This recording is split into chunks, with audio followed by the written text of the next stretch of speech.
San Diego, it's time to fire it up. From the beaches to the ballparks, from the Gaslamp to North County, no one knows America's finest city like he does. You can't just punt on a Manny Machado prime use. He's a fourth-generation San Diegan, born and raised in the heart of this community. Passionate, opinionated, and always bringing you the real talk on your teams, your city, and everything in between. Braden totally knows his stuff. He's ready for the next step. That guy is good. Live and local, it's the Braden Surprenant Show. But I think Braden's one of the up-and-coming young stars in the media game in San Diego. Now, here's your host, Braden Surprenant. What's up, San Diego? Happy Monday to everybody out there in America's finest city. Braden Surprenant, Frank Marchese, the Braden Surprenant Show. Starting off, which should be a fun week of shows. Frank has been going at it on the email. You see that cat meme where it's just pounding on the keys? That was Frank all weekend. Our guest list this week, phenomenal. Absolutely phenomenal. We got Dan Schulman on the show tomorrow, broadcast for the Toronto Blue Jays and for ESPN. Today we got J.J. Cooper from Baseball America. Bob Scanlon should be joining us on Wednesday.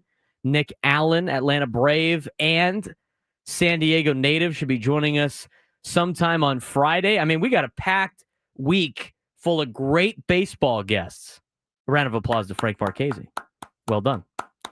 That's where you play the sounder, so I don't have to clap. There. If I had the thing up, because I only have to prep 20,000 different things at one time. That's true. Maybe. There we go. Best things are worth waiting for.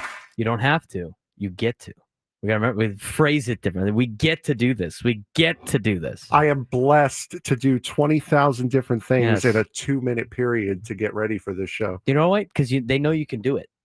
They know you can do it. I got to start doing less then. I got to start chilling out. What's the phrase? Never be good at something you don't want to do. It's not that I don't want to do it. True. Anyway, good weekend of the weekend, at least for the weather. I personally had a great weekend. It was fun. I got to coach some football yesterday. A big thank you to Sean Sovicol and the La Costa Canyon Mavericks for putting on a 7-on-7 tournament yesterday. We had 16 schools there, 8 in the morning, 8 in the afternoon. All got better here in San Diego. So a big thank you to Sean Sovicol and La Costa Canyon for hosting the Passing League tournament. We got a lot to work on at Cathedral Catholic. I liked a lot of things that we particularly did. I know nobody cares, but we'll get into some high school football later on in the year. But it was good. It's good to see. I love watching our as a coach, I love watching our players find different ways to get better, not only on the field, but in life. That's part of being a coach. So that happened yesterday. Got a lot to work on, though. And we'll have spring ball continue this week. So that was kind of my weekend. I had that. A big congratulations to USD Baseball for winning the West Coast Conference. They swept Pacific over the weekend. They will play on Thursday at 2:00 for Game 1 of the West Coast Conference Tournament. West Coast Conference Tournament action starts on Wednesday, in which there will be play-in games for USD's bye that they have on Thursday, and they need to win a couple games to win the West Coast Conference Tournament. If they do that, they will be going to the NCAA tournament. We'll have more about college baseball in the noon hour. San Diego State clinched a Mountain West championship or tournament spot. They'll play UNLV on Wednesday. Winner will play Fresno State on Thursday. So a couple of our teams here in town making their conference tournaments. UCSD just missed the Big West tournament, but they had a pretty decent season overall. So hopefully they can bounce back coming up next season. I think I've pushed it along far enough. Time to open the floodgates. Padres over the weekend, not a great weekend. San Diego Wave won. Okay, got to give them a shout. They kind of carried the weekend for San Diego teams. Padres baseball over the weekend was not very good. The offense was putrid. Okay, the starting pitching was okay. But you saw a top-heavy lineup show what happens when the top-heavy lineup does not carry the rest of the lineup. 0 for 20? 0 for 21? 0 for 21 with runners in scoring position against the Seattle Mariners. That is flat out just like unacceptable for any team. in Major League Baseball. Any team that expects to be good, 0 for 21 with runners in scoring position is rough. Unfortunately for the Padres, a lot of their key players decided, not that they decided, but they have gone into a slump together at the wrong time. That's going to happen in a Major League Baseball season. Right now, it's Jackson Merrill and it's a little bit of Manny Machado at the top half. Fernando Tatis Jr. still letting some calls not go his way bother him. He's hitting .222 since May 4th. Continues to get frustrated with borderline calls through scoring decisions. And tough scoring decisions. I mean, the error yesterday on Fernando, I can't believe that was an error, but it is what it is. I'm sure Major League Baseball will change it. But he's not playing very well. Arise is getting very unlucky at the plate. I mean, he's hitting into some pretty bad luck. Nothing's really changed with him at the plate.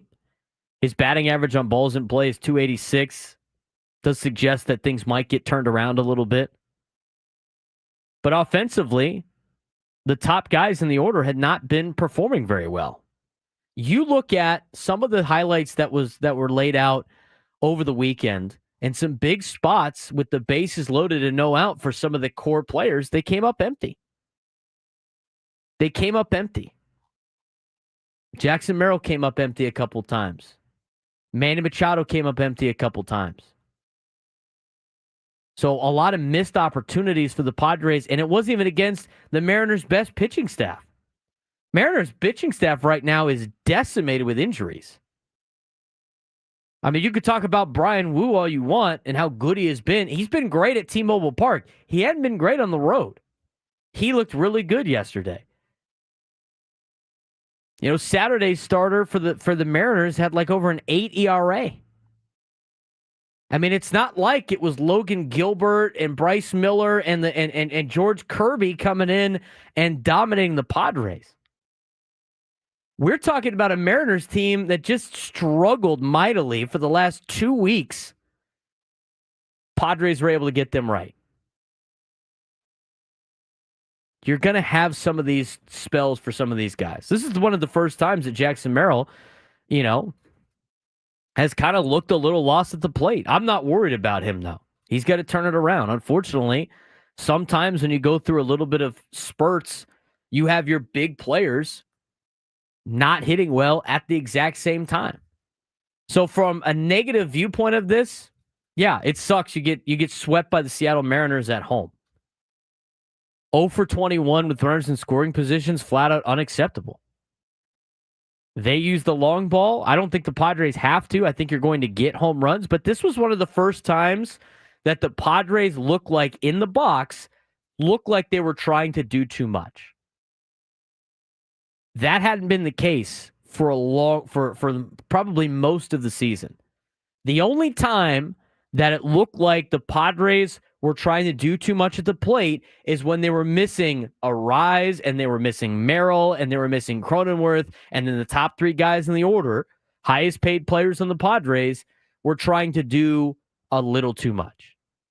When you try to do too much in baseball, you're never going to be successful. Baseball is a sport where you have to have a clear mind, where you have to be calm, where you have to be able to not really put pressure on yourself and be successful. It's the same thing as golf. Golf and baseball, very much the same. We got Over the Line coming up here in the next 2 months. It's the same thing in that sport, too. When you're up there and you're calm, you're going to hit really well. When you don't do too much and you just focus on, as Tony Gwynn Sr. would always say, know who you is. When you just focus on those things, you're going to do very well. When you start to think, I got to get a hit here, or I got to go do this, or, sometimes you start looking at the home run numbers and you see the other team hitting home runs thinking you got to do it, which is just natural for humans in general. I mean, these guys are not robots. They're humans. They could say all they want. They're not trying to press, but their actions are showing that they're pressing at the plate. You're never going to be successful. I think those are all fixable things. So again, from a negative perspective, the same thing with coaching, right? when you work on something all week, and I'm going to just relate to what I know as a football coach. When you work on something all week and then it doesn't happen in the game and the player knows that they didn't get the job done, you don't need to pile on. They already know. Same thing to be said about these Padres players. They already know. I mean, yelling and bitching and moaning is not going to do anything. In baseball, you have to have that so what mentality. There's nothing you could do about this last weekend against Seattle Mariners. You got to say, so what? And try to fix some of those problems against Toronto. Off day today, try to go take care of a 500 ball club in the Toronto Blue Jays this week on the road. Then you got Atlanta, who I'm sure is itching to go play you again after you embarrassed them for 4 days to start the season. So from the standpoint of being negative and want to get things off your chest, yeah. 0 for 21 with runners in scoring position, not great. Jackson, Maryland, a little bit of a slump with Manny Machado, not great. Fernando being worried about some of the calls he's not getting at the plate, not great. Left field being utterly a black hole in the lineup, not great. Catching position being an automatic out, not great. A lot of those things will be addressed, I think, before the trade deadline. Some of those things, as Mike Shildt said, and I know a lot of people don't want to hear this, they're going to play their way out of some of those situations. This is the team that they have built. They have decided to go with, and you know what? Based on certain circumstances, top-heavy lineup. When the top-heavy lineup doesn't carry the team, you're in trouble asking guys like Elias Diaz and asking guys like Jason Hayward or Gavin Sheets or whoever it may be playing left field and asking the bottom end of the order to step up. That's hard to do. That's very hard to do. But to think about it with the glass half full, right? I mean, just think about it from a positive perspective, a couple of things. You didn't lose ground on LA. Dodgers got swept by the Angels this weekend. I'm sure AM 570 in Los Angeles is freaking out. They're probably not. They make fun of the Dodgers fans for freaking out. It's kind of funny. But I'm sure Dodgers fans are freaking out about getting their ass handed to them by the Los Angeles Angels. It happens. The Angels are the first team to sweep the Dodgers all season long. So from that perspective, again, perspective is key here. Didn't lose any ground. You can bounce back against Toronto. You're trying to play for a 500 trip or better and then be ready to come back home for the month of June, which is going to be very tough. It's going to be very tough. And that's what you got to start locking in. As the weather warms up, you're going to start getting more home runs. But I thought, Ben and Woods were kind of we're talking in between when we're changing shifts here, a little line change at the radio station. If you're going to have a shaky offense or a shaky pitching staff, I would much rather have a shaky offense than a shaky pitching staff. I mean, you can't win with a shaky pitching staff. You can survive with a shaky offense. Left field needs to be the number one priority for the Padres at the trade deadline. Number one priority. We'll dive more into that later on in the show. I think the catching position is still going to be an automatic out. They said at the beginning of the year, we continue to repeat what the Padres said. They can stomach Martin Maldonado hitting 200. What you can't stomach is him doing that with Elias Diaz and then left field not participating and then also a couple other spots in the order going into slumps. You're not going to be very successful. So again, from a glass half empty standpoint, unacceptable performance against the Seattle Mariners. That's not a world beater team over there. They outclassed you all weekend long. Glass half full. It's baseball. You got to say so what. You got to move on to the next thing. And you got to let your key players play their way out of this. And they're going to have to do it on their own. There's nothing Mike Shildt can do for these guys to get them out of it. They're veterans. They know how to do it. 833-288-0973, 833-288-0973 if you want to join the show. Get some stuff off your chest. We're here for you. Frank and I will get you through the Padres day, Monday after a sweep. Not necessarily the greatest feeling in the world. When we come back, we'll hear from what Mike Shildt had to say about this weekend. And then again at 10:30, we'll talk a little bit about being level-headed. You can be upset all you want, but after today, you got to flip it and be ready for Toronto tomorrow. Braden Surprenant Show, just getting started on a Monday on San Diego's #1 sports station, 97.3 The Fan.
This hour 97 through the fans brought to you by U.S. Wellness Meats. Overwhelmed by processed foods, U.S. Wellness Meats offers an all-natural alternative, 100% grass-fed beef, pork, poultry, wild-caught seafood, and more. Ship free from family farms. Get 20% off your first order at uswellnessmeats.com. Braden Surprenant Show, along with Frank Marchese on a Monday, rough Monday, after getting swept by the Mariners. I could not believe the stat I saw on Saturday night, Sunday morning, really, but Saturday night, about the Mariners' dominance against the Padres. Seattle beat the Padres 4-1 over the weekend on Saturday, improving to 11-3 versus San Diego since 2022. That's now 12-3 after the game on Sunday. They have been more dominant over the Padres than even the Dodgers, as the Padres are 17-28 against LA in that same span. The Seattle Mariners, 12-3. 12-3 against the Padres. That is miserable. Now do the Phillies record versus the Padres. Nah, dude, I don't even think the Padres have a win. I can't tell you the last time the Padres won a series over Philadelphia. We don't need to worry about them yet. But Seattle, I can't believe that. I honestly, I can't. Since 2022, the Mariners are 12-3 against the Padres. That's remarkable. That's remarkable. You look at some of the things that the Padres had to deal with over the weekend. Again, it was the runners in scoring position, 0 for 21 with runners in scoring position versus Seattle. Padres, 4.14 runs per game since mid-April. But if you take away that beatdown that they gave Colorado in Denver, where they scored 21 runs, which is kind of an outlier, so you can take that away. You do that in statistics, outlier, cross it off the list. Padres are averaging 3.52 runs per game since mid-April, which is arguably one of the worst in Major League Baseball. Tatis, Machado, Merrill slumped badly versus the Mariners. They look like they were pressing for the first time in a long time. And you got a lot of open opportunities now where you're trying to figure out who's playing left field. I mean, you cannot continue the entire season with what you have in left field. They're probably going to give Jason Hayward some more time because he's helping in other different ways. But offensively, left field has turned into an automatic out. And I don't think Gavin Sheets is the answer in left field. We'll talk more about left field later on in the show. It's never as good as you think, and it's never as bad as you think. You have to have that perspective as a coach. You see it in film. Sometimes you'll end the day and just be like, I can't believe we looked that bad. Then you rewatch the tape and you actually look better than you think. And there's some days where you go, I can't believe we were so good. And then you look back and go, oh, we kind of got lucky on that. The same thing with shows. There's some times where I think I have a great show and then I go back and listen to it. I'm like, nah, it's not very good. And then there's some times where I thought my show sucked and people thought it was fun to listen to. And it was one of the greatest shows they've heard. It's never as good as you think. It's never as bad as you think. Mike Shildt yesterday wrapped up the Padres' woes against the Seattle Mariners. Here's what he had to say about the series. Two good teams just went at each other. They threw the ball exceptionally well. They pitch well. Historically, they pitch well. They're doing it. I don't know about the entire season. Obviously, we prepped before it, and we saw it firsthand. The starting pitching was really good. Wu was really good today. All three of their starters were really good.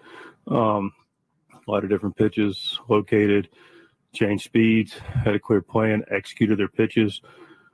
Bullpen was really good. They've got different looks down there. Again, outside of a few innings, they pounded the strike zone, and I think that's a really big part of it. It's two good teams win each other, and we talk about they just got us in a couple areas that typically we get other people in. We were together. We were fighting our tails off. Preparation was good. Effort level was good. They just, they threw more quality strikes than we did. Both teams played pretty clean defensively, and they were able to execute a little more consistently on offense. And, like I said, some combination ace of, their ability to make pitches in big spots.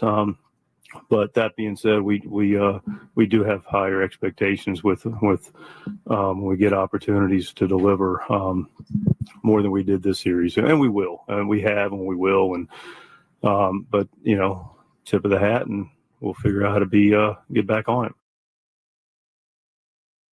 I hate tip of the hat all the time. Sometimes you can't tip the hat. Sometimes you just got to flat out be better. And the Padres were not that over the weekend. But that being said, I do agree with Mike Shildt. They will be better, and they've shown that they've been better. So I'm not really worried about it. They got to try to rack up wins right now to finish out May, and they need to do well, just slightly above 500 in the month of June with the schedule that they have, and you got to get your way to a position to let A.J. Preller kind of fill a couple holes. Now, that being said, they have a tight budget. I mean, they're already over the second luxury tax threshold, which got reset last year, but they're already over that. So who knows financially what they can afford. And they've already kind of depleted their farm system in terms of prospect capital to potentially trade. So who knows what they might be working with. I think priority number one is, in fact, left field. I think the pitching's fine. I think the pitching's good. In fact, Darvish should be on the return soon. Here's the latest update we have from Mike Shildt on you. What I can tell you is he's going to continue to work on, throwing and getting some other things taken care of, and he will not be pitching in Toronto. He's not pitching in Toronto, but he's on the trip, which is a positive sign, which means he's probably not doing another rehab assignment. Bolster that starting rotation. Again, the pitching staff's been good. You're going to have ups and downs throughout the year in all facets of your game. But you really don't have an option in left field. We're going to talk about that in the 11 o'clock hour.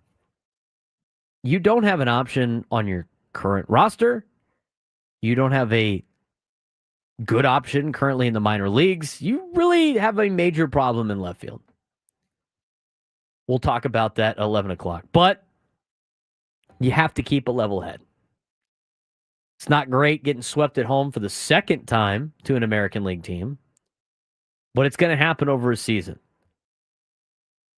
We'll give you a reason why you should still be positive about the... And I don't think it's fake positivity, but we'll break it down at a neutral standpoint about some of the positives we saw and why you got to flush it when we come back on the Braden Surprenant Show, Standings #1 Sports Station 97 through the Fan.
10:34 on a Monday.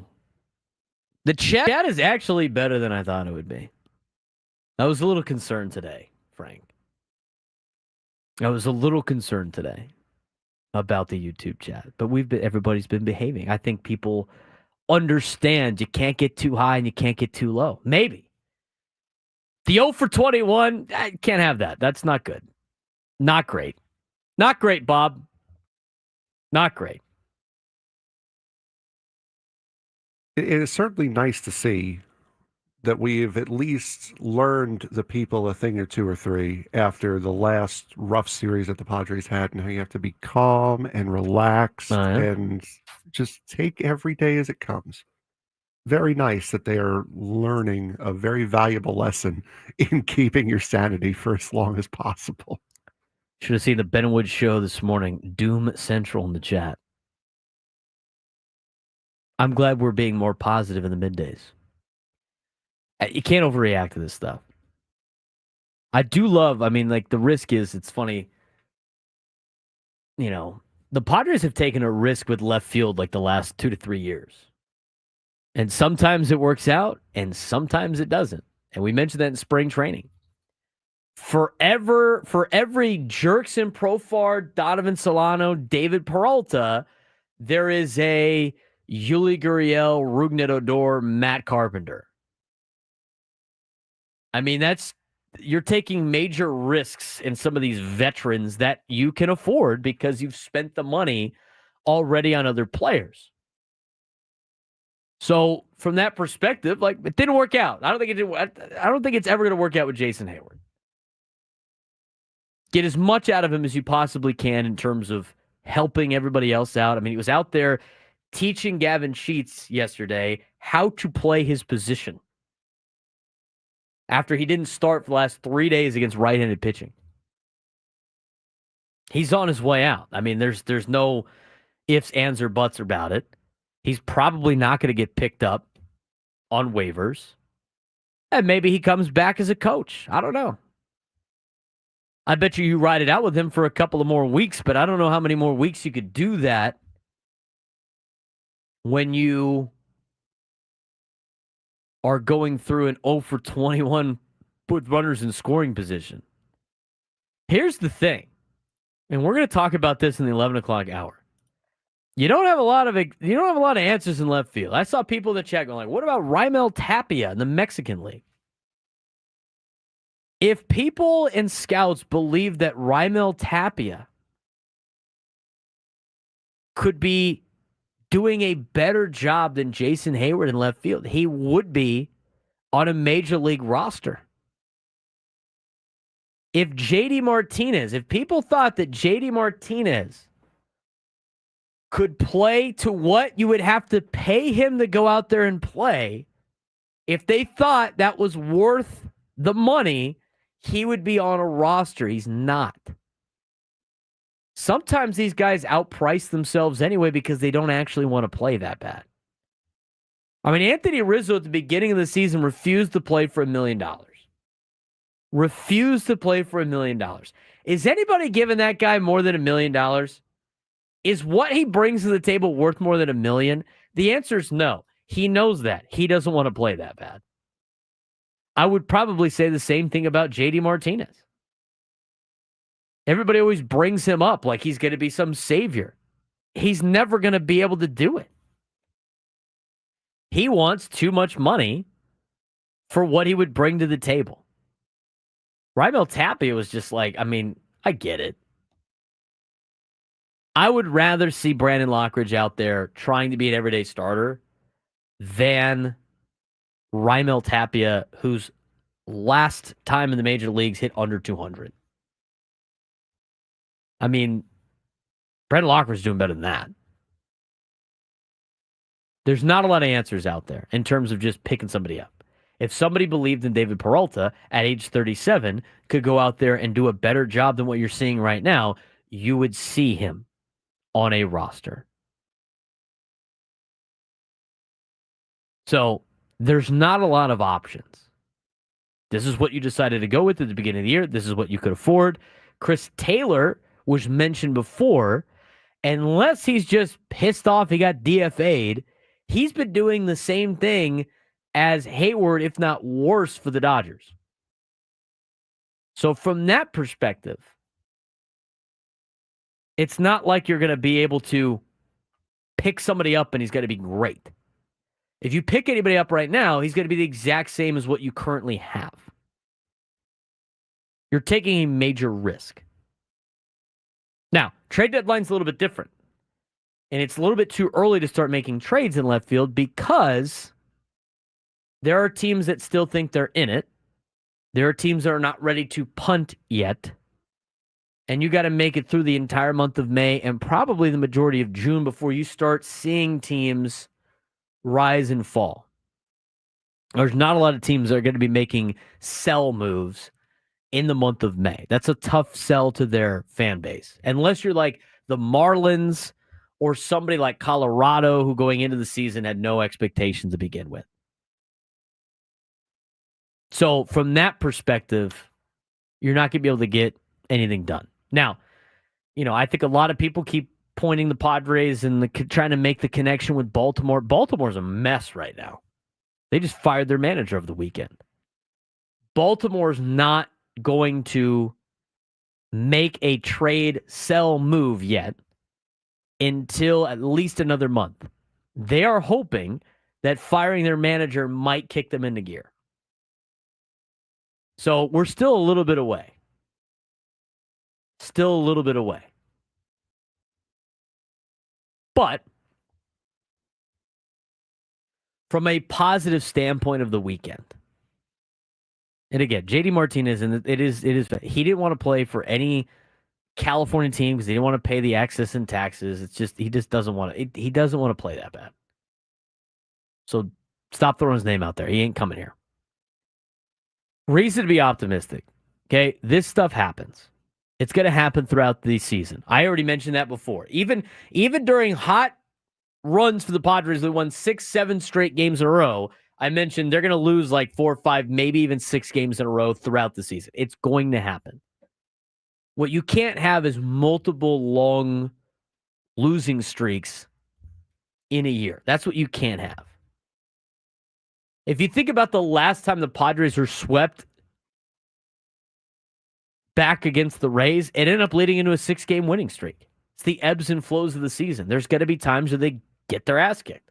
There's going to be times where they look unbeatable. That's just baseball.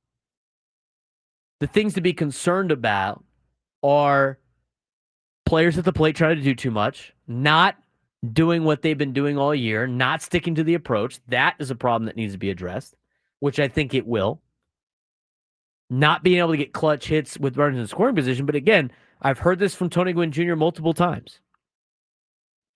The problem is not getting hits with runners in scoring position. The problem would be not getting runners in scoring position. Eventually, they're going to come. I mean, if you have Manny Machado up there with the bases loaded, no outs 100 times, he's going to get a hit statistically 35% of the time. 35% of the time. I mean, he hits 358 with the bases loaded in crunch time. That was just one of the stats that we had a couple of weeks ago. I bet you can look it up again. Even if he's hitting 400, let's just say he's hitting 400. Let's say Manny Machado in a Padres uniform with the bases loaded and no outs is hitting 400 all in that time. And I don't know what it is. I'd have to look it up. He's still failing 60% of the time, in which he's hitting into a double play, he's striking out, he's flying out, he's popping up. I mean, those are all things that happen. Those results happen 60% of the time. Him getting a knock happens 40% of the time. So a little perspective.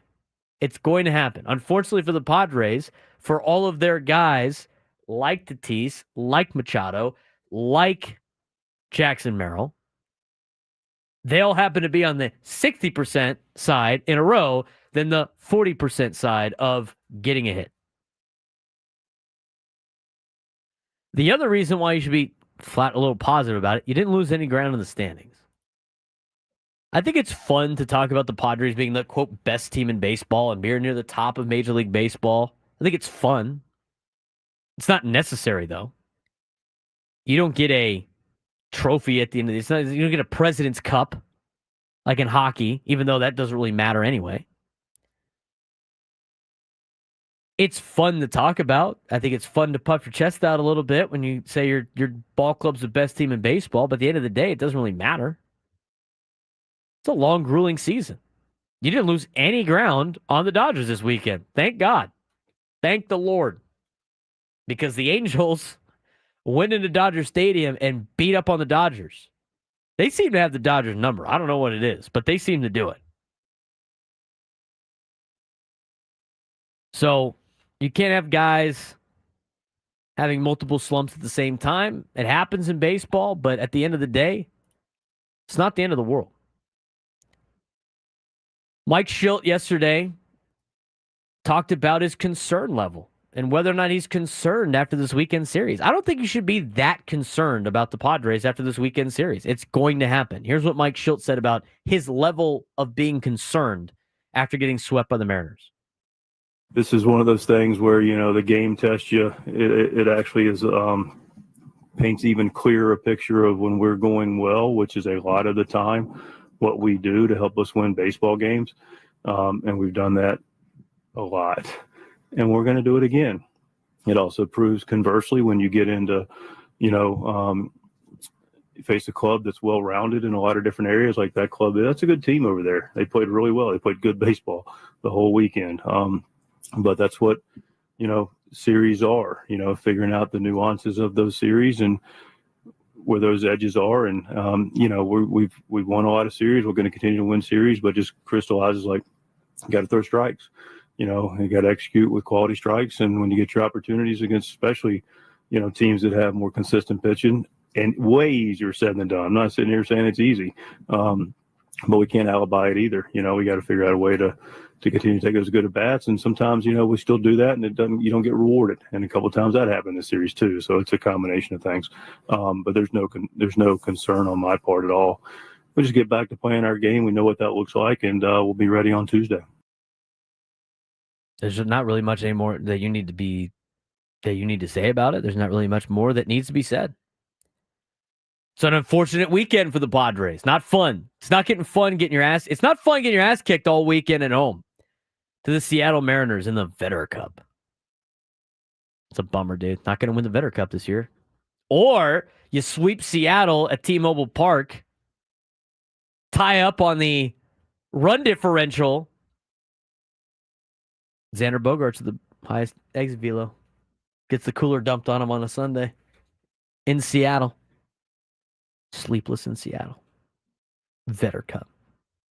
Too much stress for the trophy. I agree, go Aztecs. Our guys were too worried about the Vedder Cup, man. It was too much pressure to handle.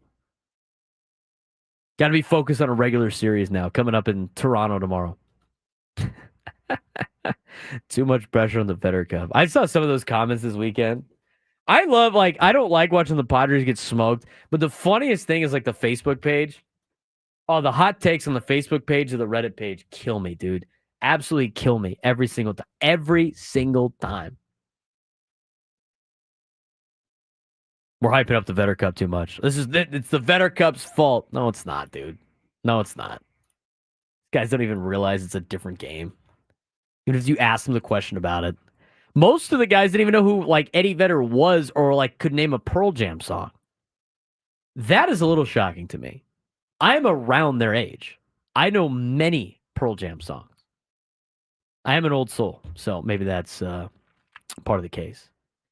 But anyway, come on. Too much pressure from the Vedder Cup. Are we for real right now?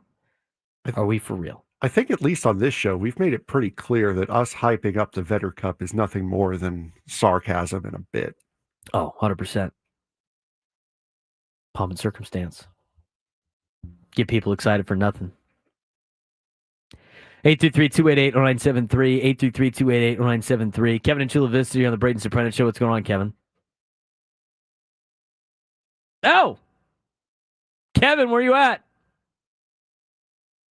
We lulled him to sleep. Been on hold for a long time. Never know when it'll get to you. Got to stay on your toes all the time, or we'll miss you. Or somebody in the YouTube chat, which is a lot of them, pulled the plug on the phones once they heard Kevin's names. Out. Don't hype up U.S. versus Canada now that we play Toronto. We play Freebird every time we can score a run, representing the red, white, and blue up in Toronto. I don't think so. I guess, Frank had looked up not yesterday, we're on the air yesterday, last week, they have a name for every single series in Major League Baseball. Did you mention the Padres Blue Jays series? No, I did not. We didn't make it that far No. on the list. No, you guys cut me off after the fake names became way too fake. I think it was it sounded too much AI generated. I think it was the Padre Rocky series when it was called the Taco Bell series. Oh, I think that my was God. where I got the plug pulled on me. The Taco Bell series. I tell you what, maybe I could have used this for the midday our food segment. I had Taco Bell's got the chicken nugget. They might be the best chicken nuggets out of any fast food place. I haven't been daring enough yet. The macros on there are great, dude. Low fat, high protein. I have not been daring enough yet to try. High calories. No. They like bread them in like tortilla chips. That's part of the reason why. No, the tortilla Because chips. my stomach hasn't been handling flour tortillas all that well, Right. ever since the surgery. Right. So I'm a little nervous about what might happen. As people in the YouTube chat don't know, I love watching the Facebook Reddit pages on when the Padres get swept, not for great baseball takes, but for humorous baseball takes. Sometimes you just got to laugh. Just got to laugh. People watching is fun. People watching is fun. Let's get out to the South Bay. Arturo in Eastlake. You're batting leadoff today on the Braden Surprenant show. What's going on, man? Hey, Braden, how you doing? Doing a lot better than it this sounds is like. the- Come on, man. Let's go. Where's the energy on a Monday? I know. Listen, I go back to the days where all we had to look for was the Kurt Babakwa pinch hitting in the ninth to possibly tie the game. So I've seen a lot of bad Padre teams. This is not one of them. And this is when you can tell the real fans from the fake ones, the ones that are still with the team. And I go back to your analysis are always right on spot. So I do think that we have to address, or the team needs to address that left field spot and catcher position. If they're going to stick with just a catcher who can catch and not hit at all, at least have somebody, maybe, I don't know, Oscar Gonzalez didn't look that bad when he was up here. Maybe bring him up and give him a shot at working it out here. And also Belak, he still has some speed, maybe bunt his way on and all that. But I still will swim with the Sharks with this team. This is a great team still. And people that didn't see up north what happened, maybe. I mean, you see the mighty, powerful Dodgers aren't that mighty or that powerful. So they can be had, and this division's still there for the taking. So how's that for positivity? I like it, Arturo. Appreciate the phone call. A little positivity on a Monday. Dodgers lost to a not that great of an Angels team.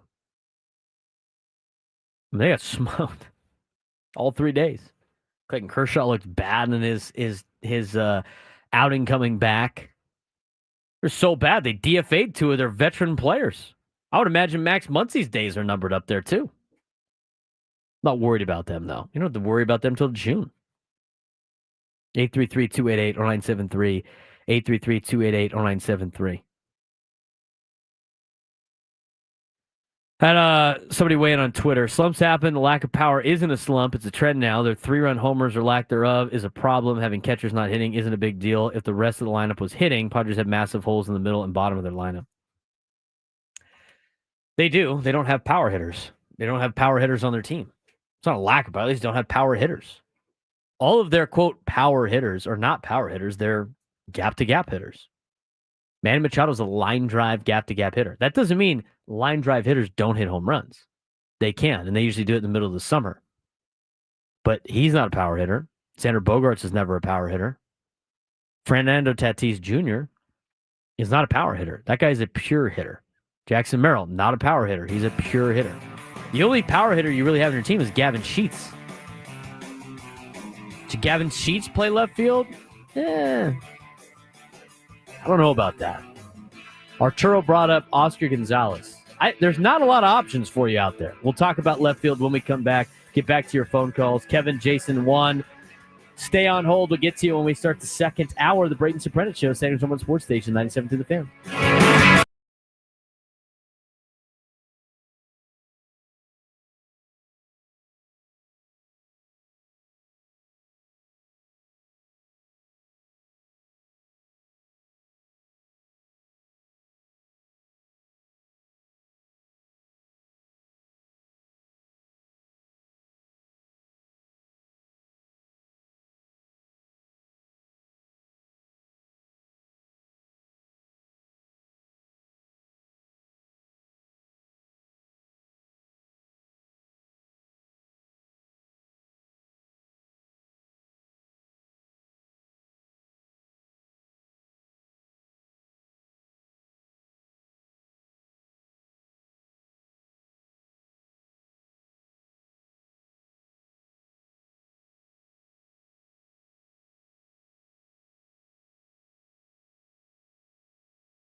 11 a.m.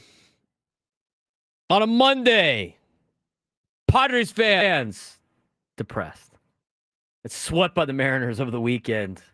Although that being said, there's not as much fire and brimstone in the YouTube chat as I would imagine. Grab your torches and pitchforks, as Shrek said. Not really the case right now, which is fine. So a lot of questions being thrown out there. Again, I think the biggest question right now is left field. And the left field situation, which we're going to dive into and get to your phone calls, there's not a lot of options for you. I mean, I think the fact that they're rolling Gavin Sheets out there in left field shows they are desperate. Might as well give him a chance. I mean, Jason Hayward not starting any of the games this weekend against the Mariners, all against right-handed pitching, was very telling. Very telling. Off day today. We'll see what they decide to do tomorrow against Toronto, but very telling. Brandon Lockridge is not an everyday left fielder. I think with opportunity, he's done well. And we mentioned this last week. We talked about this last week with about Brandon Lockridge. That he was very serviceable as a bench piece. I think he's very serviceable as a pinch runner. I think he's very serviceable as a defensive replacement. I think he's serviceable as a spot starter. He's not an everyday left fielder. You don't have one of those. I got people in the YouTube chat and other people texting me going like, well, what about this player in the minor leagues? I mean, Oscar Gonzalez, I think, is your best opportunity, but he's not that great in the outfield, like fielding-wise. He's kind of like a Brandon Lockridge. He's kind of like a Brandon Lockridge. It's not as fast. It's not as good defensively, but he's like a spot start guy. If he plays every day, he will get exposed. Somebody asked about Eggy Rosario. Rosario's not on the 40-man roster, so if you decided to bring Rosario up, you have to clear a space on the 40-man roster, which means you'd have to cut somebody or place somebody on the 60-day injured list. Eggy Rosario right now, if anybody is keeping track on what he's doing in AAA El Paso, in the Pacific Coast League, which is a hitter-friendly league. I mean, we already know about bats in the minor leagues in AAA and kind of evaluate their stats with a grain of salt because they're through the roof all the time. Eggy Rosario for El Paso is hitting 194. 194. Eggy's hitting 194 in 29 games with a 264 on base and a 245 slug. He ain't the answer. Tirso Ornelas always gets brought up. Man, if Tirso Ornelas had it, he'd be up here right now. They gave him a shot. He looked lost at the plate at the major league level. Lost. Absolutely lost. He's hitting 313 in AAA. Doing really well. He's a 4A guy. Not an everyday left fielder. If the Padres thought Tirso Ornelas was an everyday left fielder, he would be the everyday left fielder. You don't have a lot of options. This is something that needs to be priority number one at the trade deadline. Getting outfield help. You're set with center and right and bench guy in Lockridge. You're set with Merrill. You're set with Tatis. Bench guy in Lockridge. I'm okay with that. Nothing in left field. Nothing in left field. 833-288-0973. 833-288-0973. Somebody goes, can we get Trent Grisham back? Trent Grisham tearing it up for the New York Yankees. We'll see what type of moves. Preller does a good job of being able to stay under thresholds that he needs to stay under, being able to hang on to prospects that he needs to hang on to in order to get players to upgrade this team at the deadline. I think he's got his work cut out for him again. Got his work cut out for him again. What do you think the Padres should do in left field? Give me a call. There's not a lot of answers out there. I could poke a hole in everything. Here's the deal, though. Every answer is not a great answer. There's no perfect answer. And they'll just continue to go up and down. I like Go Aztecs in the chat on Twitch. Go fleece the Marlins again for Stowers. Bring the Christian High product back. I don't mind it. There's players available that the Padres could go get. Let's get out to Jason and Encinitas. Jason, what's going on, man? You're on the Braden Surprenant show. Hey, Braden. A couple things. Talk about the series, of course, this past weekend. The situation in left field, of course, speaks for itself. One for 11 this weekend. I think the difference between that and the catching spot is that, if you've got a catcher that handles the staff really well, that there's a huge value out there, so you don't need much from the bat. But, the same cannot obviously be said for left field. And that's one thought. And the second thought, is we didn't lose any ground to the Dodgers. They got swept by the Angels. But, this team is only 3 games out of being in 4th place in the National League West. And so, that's another way to look at it. And they kind of obviously need to get their act together, or they will find themselves getting passed by some other, pretty good clubs. So your thoughts on that? Well, I mean, the West is just difficult. It's going to be difficult in general, and they'll have to play each other, and they're going to beat up on each other. And so, coming in 4th place in the National League West, I don't think is a death sentence, because I think there could be a really good chance that the National League West has 3 teams in the wild card. You just got to stay afloat in the wild card race throughout the summer. Somebody put it in the chat earlier today, and I agree with. I mean, Mike Shilt's teams the second half of the seasons has been great. They've been great, and we saw that last year. I think their style of play shows that they could be successful with whoever is in the lineup. But sometimes, as we've mentioned before, you're going to go through a little bit of a slump. Guys go through slumps. I think now is time for like panic moves. Everybody wants to make this panic move, and we'll talk about this in the next segment. It was laid out an article from Letters to AJ about potentially moving Fernando out of the leadoff spot. I'm totally against that, 100% against it, because everybody's worried about his solo home runs and everything like that, and guys getting on base. I mean, just because you move him lower in the order doesn't guarantee that guys in front of him are going to get on base. There's no impact on that whatsoever. I mean, you could continuously move Fernando all over the place. And sure, there might be a more likelihood of guys like Merrill and Arise getting on base than Diaz and your left fielder. But you can't, if you think you can manipulate your lineup like that, it's very difficult to do. I want my best hitter up as many times as possible, especially a guy as dynamic as Fernando. The bottom of the order not producing is not Fernando's problem. He needs to worry about himself and go out there and do his thing, which he's been doing. This weekend was the first time that we've seen the Padres kind of press. 833-288-0973, 833-288-0973. Juan in Oceanside, you're on the Braden Surprenant show. What's going on, Juan? Hey, what's up, Braden? I'm just calling because you've been talking about what are the options for left field, like in terms of what the Padres could trade for, and a lot of people have tied the Padres to Cedric Mullins or Taylor Ward. My question for you is, who do you prefer, and what do you think the Padres would have to give up for either of those guys? I don't know. I feel like Taylor Ward is obtainable for the Padres. Now the frustrating thing with Taylor Ward is hitting under 200, but guy hits home runs. Low average, high home run guy. Maybe Oscar Gonzalez can have him hit better for a higher average or something like that. I think he's more obtainable in the budget. The thing with the Orioles and the wild card with the Orioles is they're like stockpiling all these players.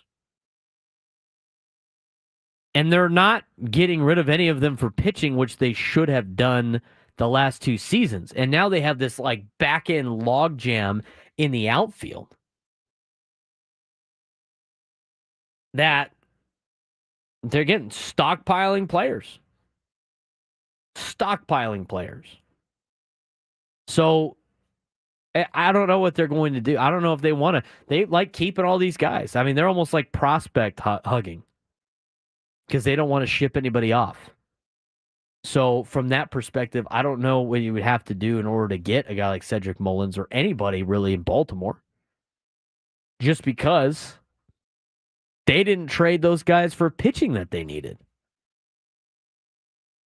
Are they just going to all of a sudden start trading those guys away because they are off to a rough start? I just think it's going to be hard to pull off. But if you look at maybe Miami, maybe. Might be able to get somebody there. 833-288-0973, 833-288-0973. Kevin's phone's working this time. Kevin, what's going on? Yeah, sorry about that, Brady. I got stuck at the grocery store. I had to cut off. Hey, so right on to everything you've pointed out so far.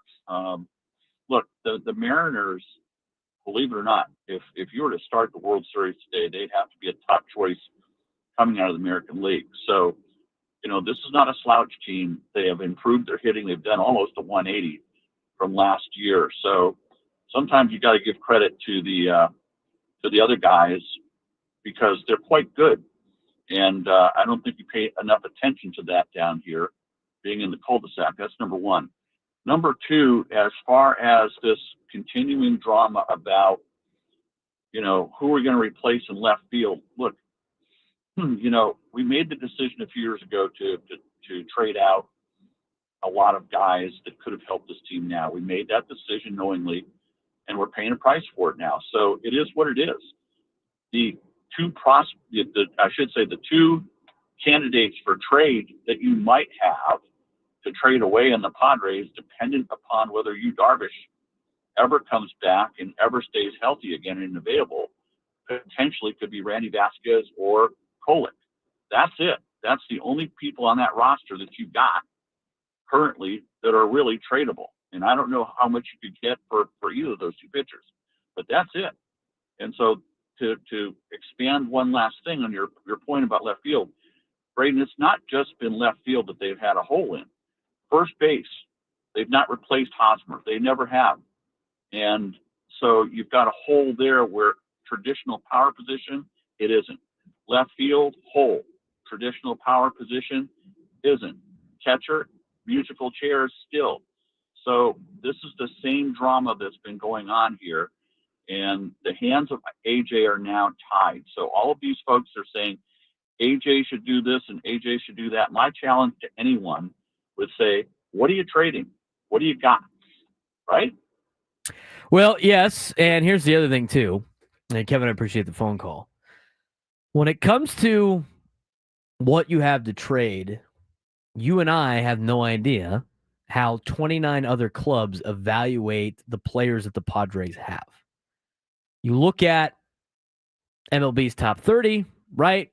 Pipeline type top 30. You hear from a lot of the experts on the minor leagues and everything like that. But how we evaluate, how the Padres evaluate their prospects and how every other organization evaluates our prospects are two totally different things. There could be some players in there that other organizations really like that we might not like for XYZ.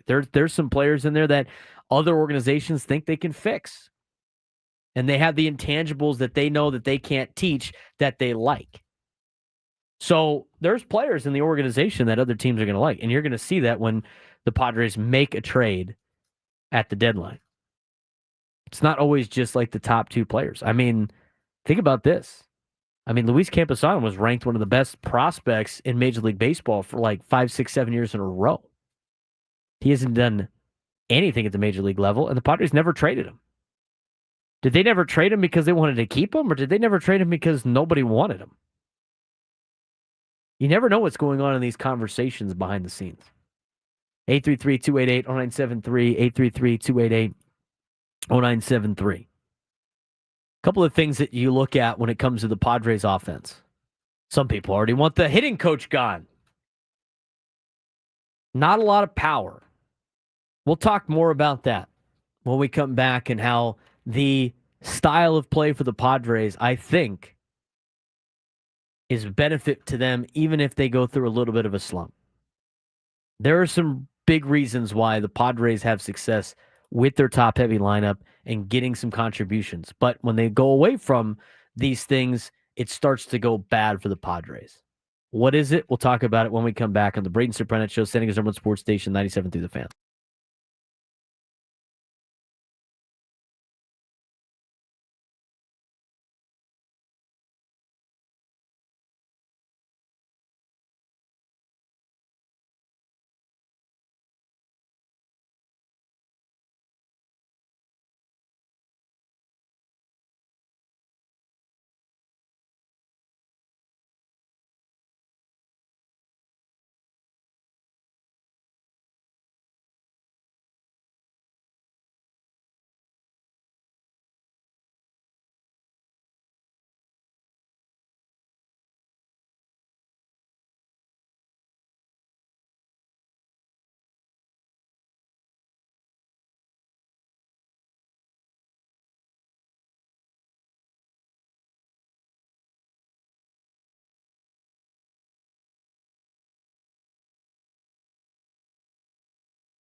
I want to talk about some of these depth pieces that people always just assume that we just let go all the time and whether or not they would help us. Everybody always wants to talk about James Wood, right? It's all about James Wood. We let that guy go.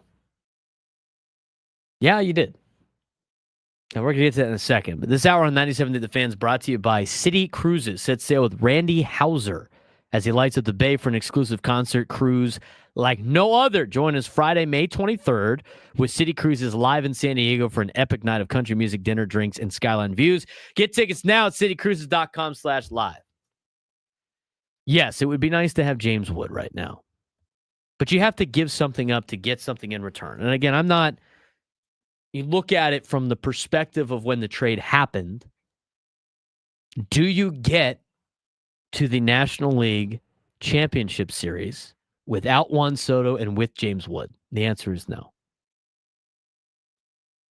You went after it to go win a World Series, and sometimes it works and sometimes it doesn't work out. But you have to give up something good to get a player like Juan Soto.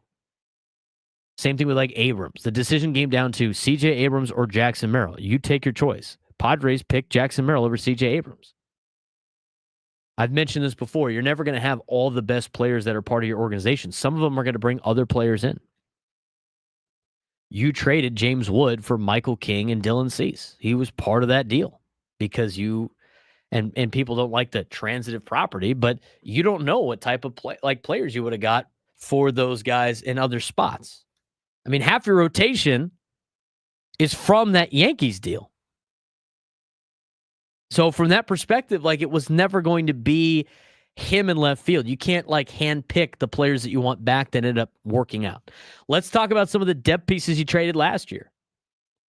Padres traded a lot of depth pieces in the organization that were highly touted prospects. They might be good. They might be good in the future.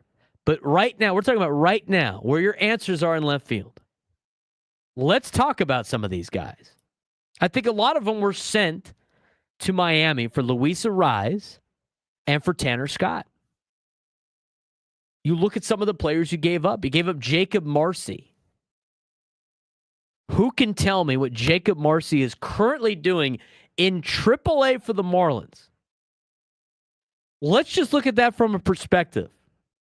If the guy is not good enough to be on the big league Marlins as a center fielder, right fielder, or left fielder, that's already... Is he helping the Padres right now in left field? The answer is no. What is he doing in AAA? Now, it's not the PCL. It's a little bit more difficult to hit in the International League. But, and he's very young. He could be a good player when he's 28. But this year, we're talking about this season. Jacob Marcy is hitting 204 in AAA. 204.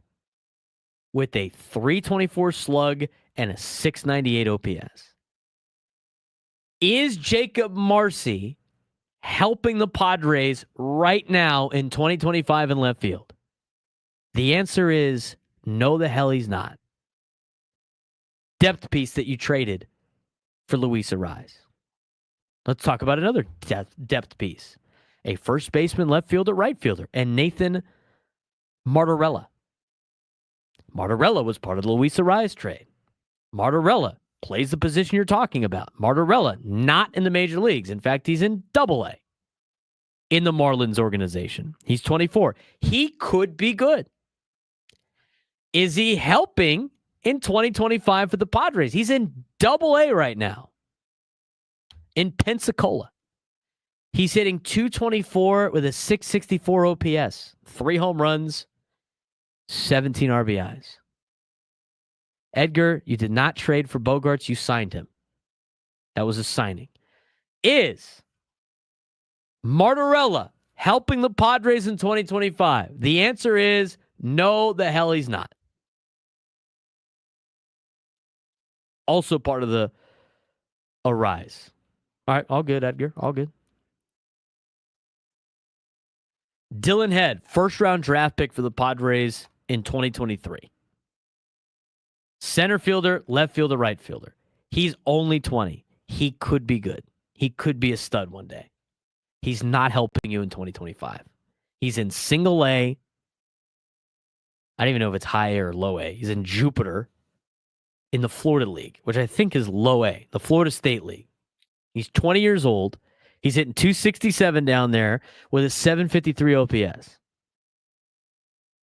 He's not helping you in 2025. He is helping you less than like a Leo DeVries, who you know is not helping you in 2025.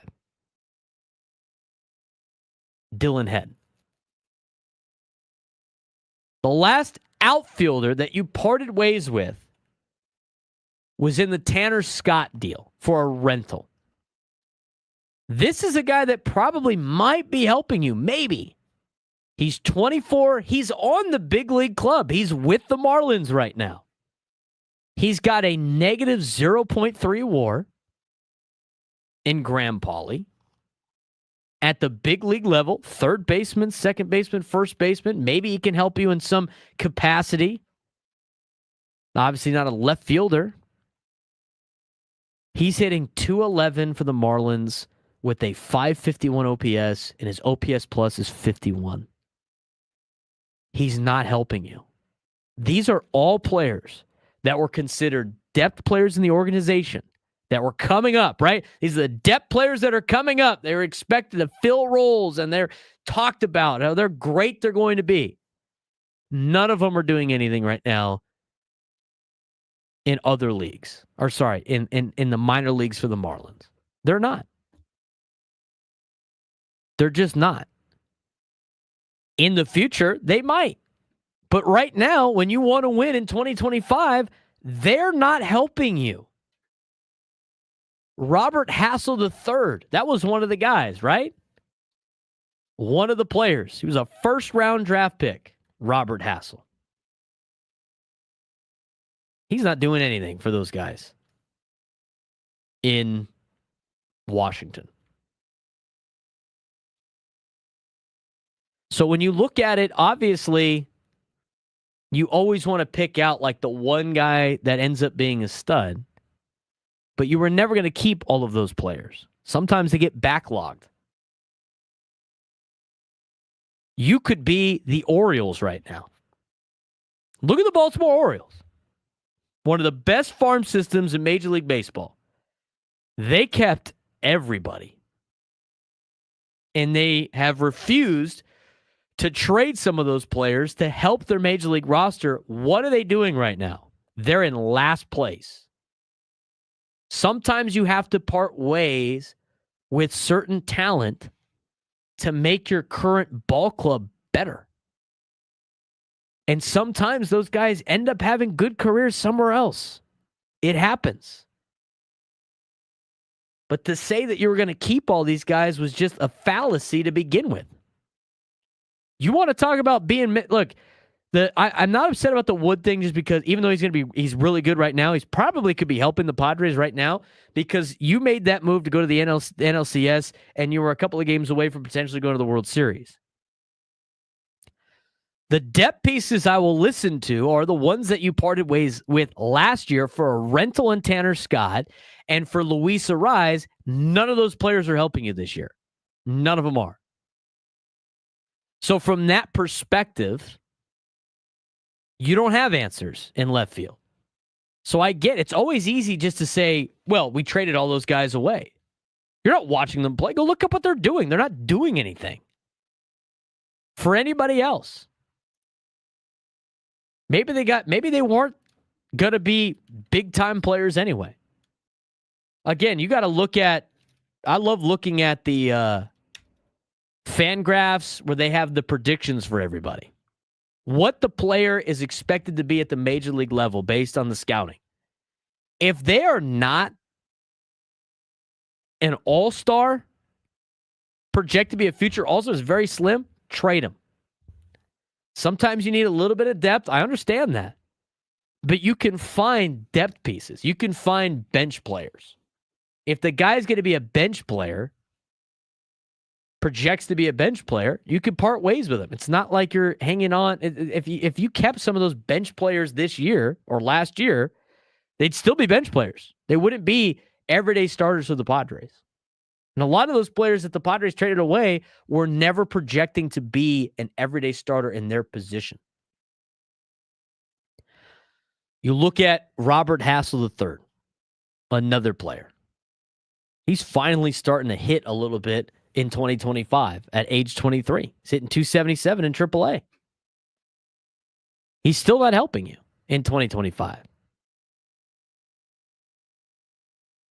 But if you're looking at like overall roster construction, Padres don't have any power hitters.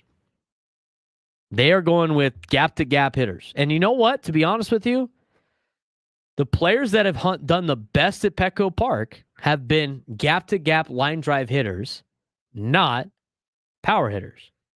So the way that the Padres have their offensive philosophy of we're going to hit line drives is going to be a reason why they will continue to win throughout 2025. Be patient on the home runs. Again, last year, the Padres got off to a horrendous start in terms of home runs. They finished the season top 10 in home runs. It got warm. The line drive started leaving the yard. And their offensive philosophy started to cash in with some power numbers. But they put the ball in play. They create action. The line drive hitting is where you want to be. It's a lot better than popping up. It plays everywhere you go. And that's why you shouldn't be overly concerned about the offense for the Padres. Did this weekend suck? Yeah, it sucked. But unless they go on a long stretch of this, it's not that big of a problem. Is having a first baseman like Luis Arise great for roster construction? No, first base is usually a position that you get guys that hit for power. Left field is usually a position where you have guys that hit for power. You go down the list, and a lot of the positions that are the power hitting positions, the Padres don't have power hitters in. You got one power hitter on the team. It's Gavin Sheets. He got let go by the worst team in baseball history last year. Cut him during the offseason. He's your lone power hitter. They don't have power hitters on the team. So at the deadline, left field power hitters should probably be their highest level. 833-288-0973, 833-288-0973. Greg in San Diego, we're going to get your phone call. When we come back, we'll also get you today's sports thread as the Braden Surprenant Show rolls on San Diego's #1 sports station, 97 through the Fan.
I would not consider like Fernando a power hitter. And every time I say that, people freak out. They go like, what do you mean he hits home runs? That's not what I'm saying. He's a pure hitter. I mean, the guy's like one of the best hitters in baseball. He's not a power hitter. Like, power hitters are guys like, and Joey Gallo's an extreme where he's like all or nothing. But power hitters are guys like Joey Gallo, Greg Vaughn. I mean, their game is strictly home runs. They're there to hit the ball over the fence, and that's like their only job. Fernando's job is not just to hit the ball over the fence. He's a pure hitter. So it's a little bit different. Bogarts, Manny Machado, not power hitters. Jackson Merrill, not a power hitter. You go through the lineup, they don't have any power hitters. I don't think you need a ton of that to win in Major League Baseball in this day and age. You could play the game the Padres are playing. And I think it's a good offensive philosophy that they have. Sometimes you're going to go through slumps, and that's what the Padres did over the weekend. 833-288-0973. 833-288-0973. It's got to Greg in San Diego. Greg, you're on the Braden Surprenant Show. What's going on, man? Hey, thanks for the call, man. I appreciate the show. It's a really good show, man. You're doing an unbelievable job. Hey, two teams that you were mentioning the last little bit, the Orioles kind of poked into the conversation, as well as we all know the Padres situation. I just wanted to let you know, like the Orioles, the GM fired that manager, and it's like if we made a whole bunch of stink out of the decisions GMs make on a regular basis, one of them is the fact that, and I know the Padres are doing well, but it would be nice to have Abrams and James Wood and Mackenzie Gore going out there every day, because Bell and Soto were just stopgap, hopefully we can re-sign them kind of guys. And I know these GMs have to flip these rosters and try to find your core players and then complement them with other guys. But on the other hand, the Orioles, the GM, he gave a guy named Stowers over to Miami along with a guy named Connor Norby for Trevor Rogers. And then he brought in an old pitcher, like Kyle Gibson. He's done his poor. They also have injuries, so don't confuse it. So the manager can only win with what he has. So when you fire someone like that, it's just a scapegoat situation. I know it's overplayed, but I want your take on how these GMs have to find the common ground on core players with complementary players without flipping valuable dudes down the road. Yeah, the thing is you have to send somebody away that people like, that teams like. I mean, you can't always just trade away some players that you don't believe in. And the thing with James Wood and CJ Abrams and Mackenzie Gore, I mean, the question is, would you rather have those guys than Michael King and Dylan Cease and the players that you got back for that particular deal? And the fact that you had Juan Soto for, a trip to the NLCS. Do you make the NLCS without Juan Soto that year? I don't think you do. I know it's not like winning a World Series or making a World Series, but to me, I think you have to go for it every chance you have. Sometimes it works and sometimes it doesn't.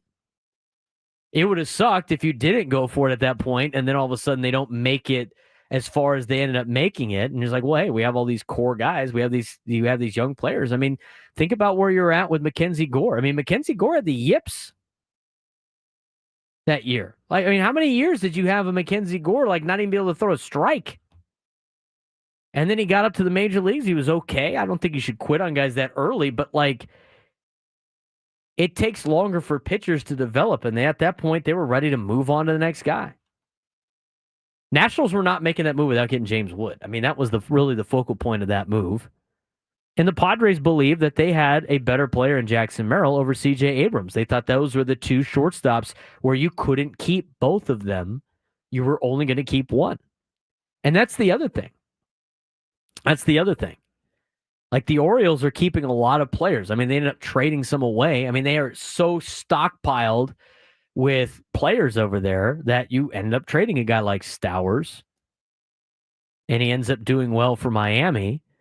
But some of those players you have to get rid of because you don't have spots for them.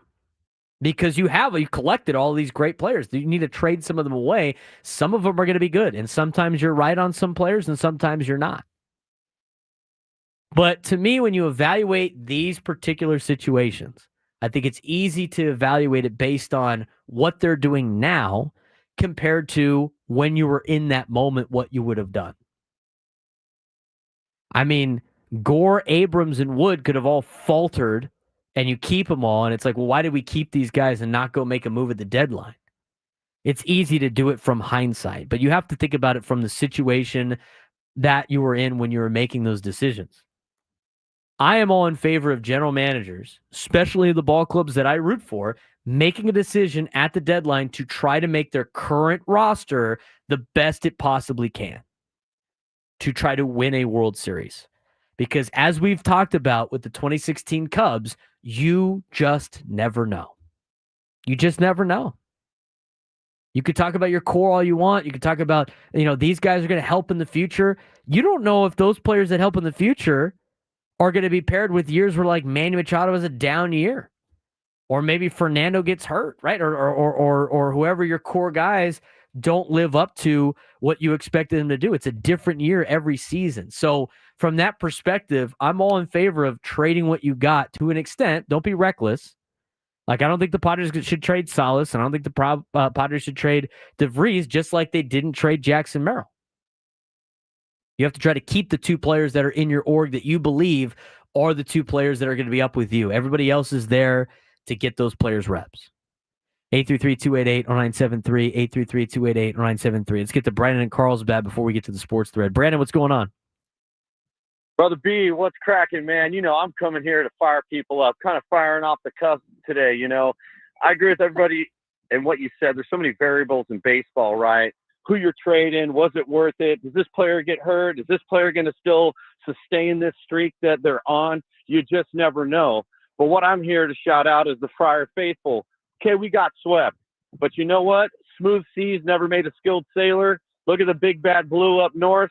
They got swept too. So anything can happen. I think we're on a great run right now with who we got, who we've kept, who we've traded. It's all making sense.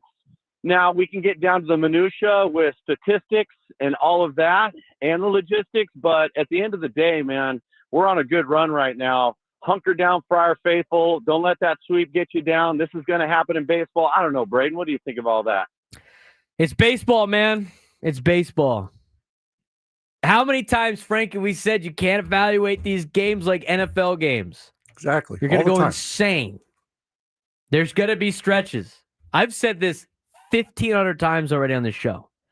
There are going to be stretches where they look unbeatable, and there's going to be stretches where they look like the worst team in Major League Baseball. What's the explanation? That's baseball. It's a sport built on failure. That's what's going to happen. That stuff happens. This is an NFL team, and we're breaking down every Sunday, and they went and lost 3 games in a row. Panic. We got to fix a lot of problems. In baseball, it's like, hey, still got 100 and something of these games left. We're not even it's not even Memorial Day yet. That's a week from today. We're not even in June. But the Padres still haven't had as many home runs as everybody else in baseball, and it's August 1st. Give me a call. We could complain about some things. Let's let the weather heat up a little bit. Relax. I don't like quoting Aaron Rodgers. I don't really like him. But relax. It also talks about how much of the big importance it is to get off to a hot start. You have room to deal with this. Staying within a game of the Dodgers. They got swept by the Angels. It's going to happen. I mean, they could go up to Toronto and sweep the Blue Jays. And then all of a sudden, you're back to where you started. It's not that big of a deal. We've already seen the Padres get out of a couple of slumps this year. I believe that they will do it again. There's a lot more going on than just Padres baseball. Frank Marchese has the latest with today's sports thread. You know that group chat? The one that's always blowing up with the biggest sports takes, debates, and breaking news? You got barbecue back there, and you didn't invite me? Yeah, we've got that too. Welcome to the Sports Thread, where we break down the top 5 stories in sports, just like you would with your crew. Oh, no! Disaster!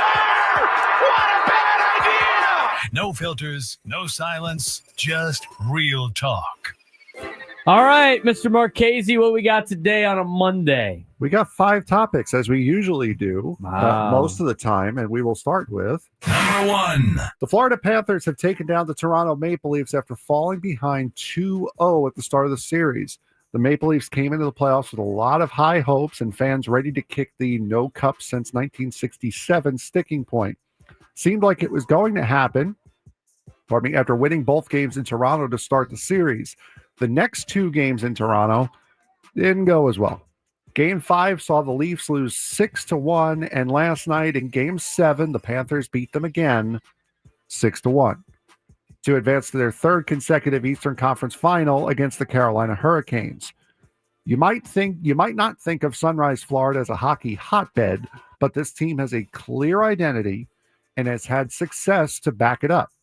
If they can get past Carolina and make it to the Cup again after winning it last year, does the NHL have the next dynasty on their hands? It's very possible. It's hard to have dynasties in this day and age of sports just because teams are fluctuating all the time. But as of right now, I would say so, the way they're able to, if they could take care of business in the Eastern Conference Finals. But again, a lot of these are short-lived now. Just look at the NBA, the Boston Celtics. Absolutely, 100%. They are a really, really, really good team. Number 2. The Denver Nuggets may have been bounced from the NBA playoffs last night, but they are holding their heads high after their Game 7 loss. We spoke a few weeks ago about the shocking firings of their head coach and GM with just a handful of games left in the season, and team governor Josh Kroenke is standing by his decision despite the result. Kroenke said, quote, outside of the championship, this is the most proud I've been because these guys have really rallied. Denver was able to overcome the Clippers in 7 and take the number 1 seeded Oklahoma City Thunder to a Game 7. David Adelman is expected to lose the interim tag going into next season. Does Kroenke have a leg to stand on, or is he just trying to put a positive spin on the loss? Probably a little bit of a positive spin. I mean, again, they got rid of their general manager and their head coach. They had a very veteran level team. I mean, they had a bunch of players that have been there and done it before.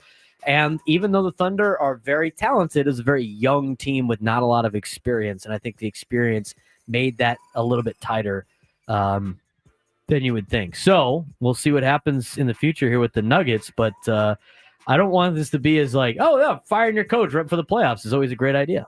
No, that would not be a good thing. Number 3. Going to stick with the Denver Nuggets. As last week I had mentioned how stupid the NBA playoff scheduling was, starting a round, not finishing the round with the next round starting at the same time. Last night, Denver Nuggets forward Aaron Gordon expressed his frustration with the playoff schedule. Gordon's complaint came from how close together the games are and wanting more time between games to allow players to rest up to keep the game quality from dipping the later it goes into the series. Jason Tatum, Drew Holiday, Jaylen Brown, Steph Curry, Aaron Gordon, and all of Cleveland's big 3 dealt with injuries throughout this round. Does he have a point, or is this more of NBA players just wanting more time off? I think it's a little bit of both. I think the series itself need to be changed to like baseball. The whole like 2-2-1-1-1, why the excess travel? Yeah. 2-3-2. It should be every series in professional sports, not 2-2-1-1-1. Why are we going all over the place back and forth? I think that's kind of ridiculous. Now, in terms of like overall, a lot of these guys are probably getting hurt because they're usually missing half the week anyway with all this load management. Mm-hmm. And their bodies are not built up to play this quick turnaround because they're missing games all the time in the regular season. Should the NBA change their playoff schedule? Yes, they should. Not that way. 2-3-2 should be their playoff schedule. But the players should probably play and get themselves in game shape, so they do not risk the injury in the playoffs when they actually have to play all the time. More physical sport, NHL, do the same exact thing. You don't hear any of them complaining. Number 4. The Phoenix Suns have not had a good 2025 on or off the court, but this story takes us off the court and, well, into one. The Suns are being sued in a U.S. District Court in Arizona by claimant Gene Traylor for discrimination, harassment, and retaliation. This isn't something that usually would get a lot of national attention normally, but this is the fourth time in the last 7 months that the Suns have been sued by a former employee for such actions. Trailer alleges the claim that is bringing in the claim that him bringing certain safety, financial, and reputational risks to the attention of the organization led to retaliation such as demotion and being discouraged from taking a leave when he was diagnosed with cancer. The Suns have denounced one of Taylor's lawyers in the suit. Doesn't this sound like an organization that needs an overhaul inside and out? What Arizona team organizations don't need this? Very Talk true. about the worst run organizations in sports. They're all in the Valley of the Sun. And one of them's not even there anymore. And the Coyotes. Just you wouldn't give the guy some time off when he got diagnosed with cancer. Come on. Suns need to be better.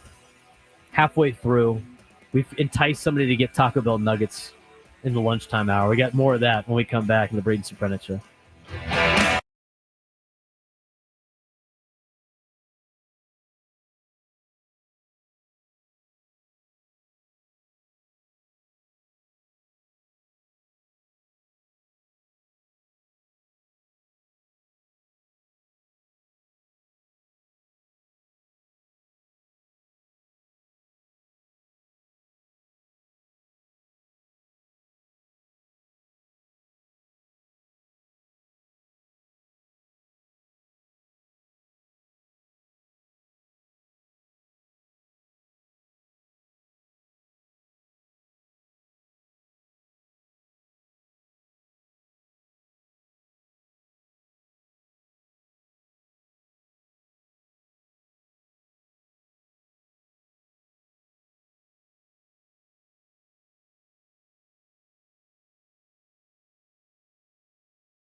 Fire it up. From the beaches to the ballparks, from the Gaslamp to North County, no one knows America's finest city like he does. You can't just punt on a Manny Machado prime use. He's a fourth-generation San Diegan, born and raised in the heart of this community. Passionate, opinionated, and always bringing you the real talk on your teams, your city, and everything in between. Braden totally knows his stuff. He's ready for the next step. That guy is good. Live and local, it's the Braden Surprenant Show. But I think Braden's one of the up-and-coming young stars in the media game in San Diego. Now, here's your host, Braden Surprenant. Lunchtime hour on the Fan. We get to our lunchtime hour bite down coming up at 12:15.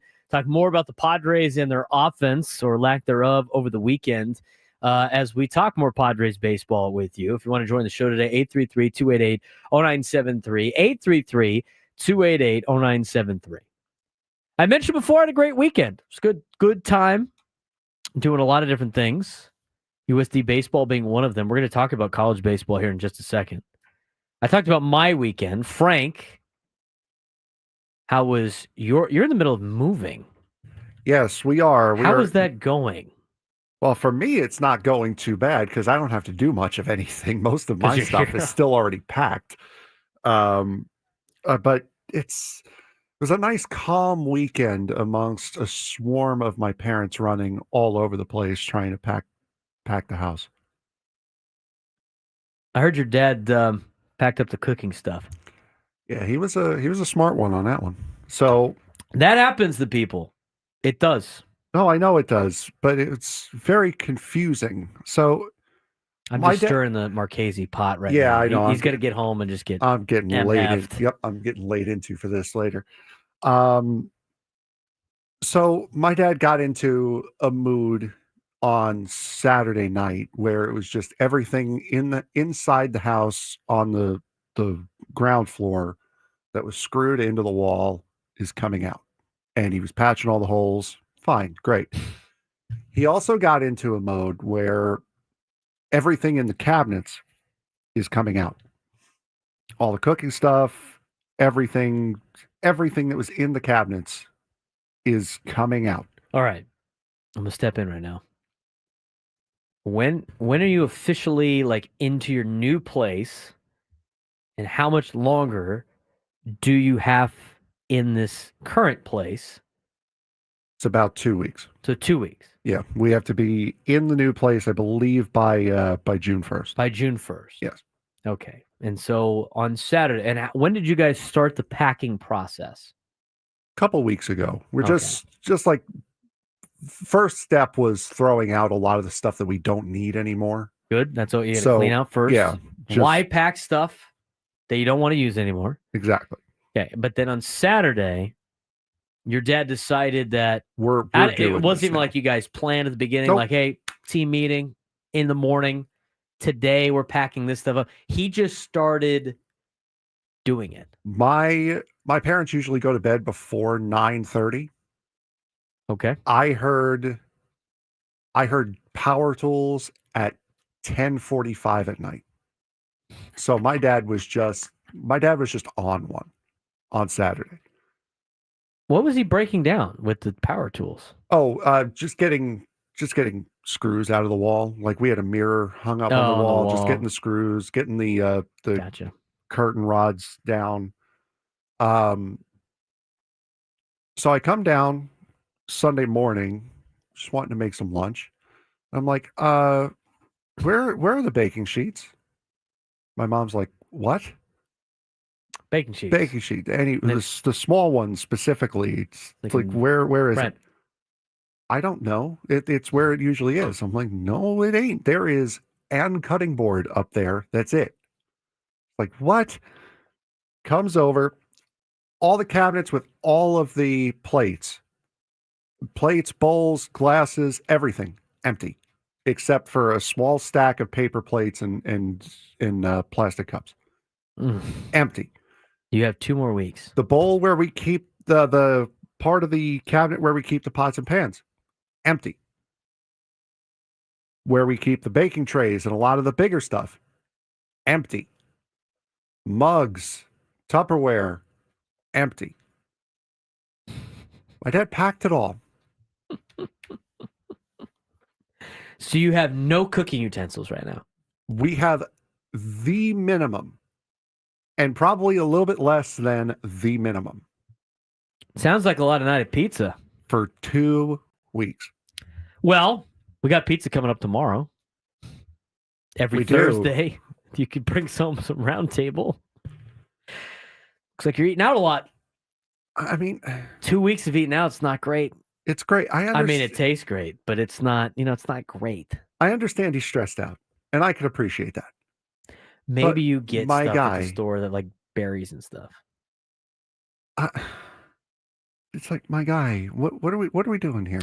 It happens though. People do that. It does. My friend Sarah, who is moving in the fall, she moved from Waco to DFW, packed all her cooking stuff with a week to go and forgot she did that. And then had to unpack it all to cook and survive for a week. She has dietary restrictions. Like gluten-free and all this other stuff that her body, unfortunately, got allergic to in high school. So it's not like she used to be able to eat dairy and gluten and all that stuff. And then in high school, her body was just rejecting it all. And so now she's gluten-free, dairy-free, all this other stuff, which makes it very hard to eat out for a week. So she has to cook her own stuff. And so she packed all her stuff. Happens, dude. Your mind's elsewhere, all that other stuff. And the best part is he didn't tell us where it is. He didn't tell us where he put it. See, it's because Greg in the chat's like, aren't the boxes still at your house? You can't just unpack them? Why would you unpack a packed? Well, first of all, why would you pack a box that you might need to unpack right after you packed it? Correct. And Now number it's two, counterproductive. Now it's counterproductive. Why wouldn't you leave some stuff out? True. We cook a lot.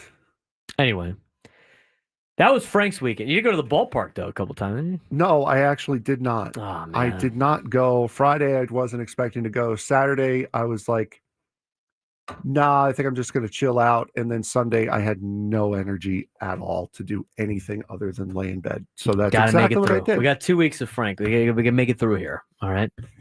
Got to make it through. Frank's packing. Anyway. We do want to mention some of the local colleges and baseball. USD was able to win the weekend. They swept the weekend series against Pacific. They clinched the number 1 seed in the West Coast Conference tournament on Thursday when they beat Pacific. They won it outright on Friday when Gonzaga lost in the weekend to Portland. So USD this week will be playing on Thursday at 2:00 against the lowest advancing seed of the West Coast Conference. So San Francisco's the 6th seed. Because San Diego swept Pacific, San Francisco got in. Pacific just needed one win this weekend to make the West Coast Conference tournament. They failed to do that. So San Francisco's in as the 6th. They will play the 3 in St. Mary's. Portland, the 5, will play LMU, the 4. That will start Wednesday in the WCC. If a 5 or a 6 advance, then San Diego will play the 5 or the 6. If it's chalk, you'll see San Diego play LMU in the first round. These games that are played on Wednesday are play-in games, not double elim. Once you get to Thursday, it becomes double elim for USD. As for the Aztecs, they made the Mountain West tournament. Same thing goes for them. They got a play-in game to try to make the double elim tournament for the Mountain West. They will play at 6:00 on Wednesday against UNLV. If the Aztecs take down UNLV, they will play Fresno State at 6:00 on Thursday in a double elimination bracket.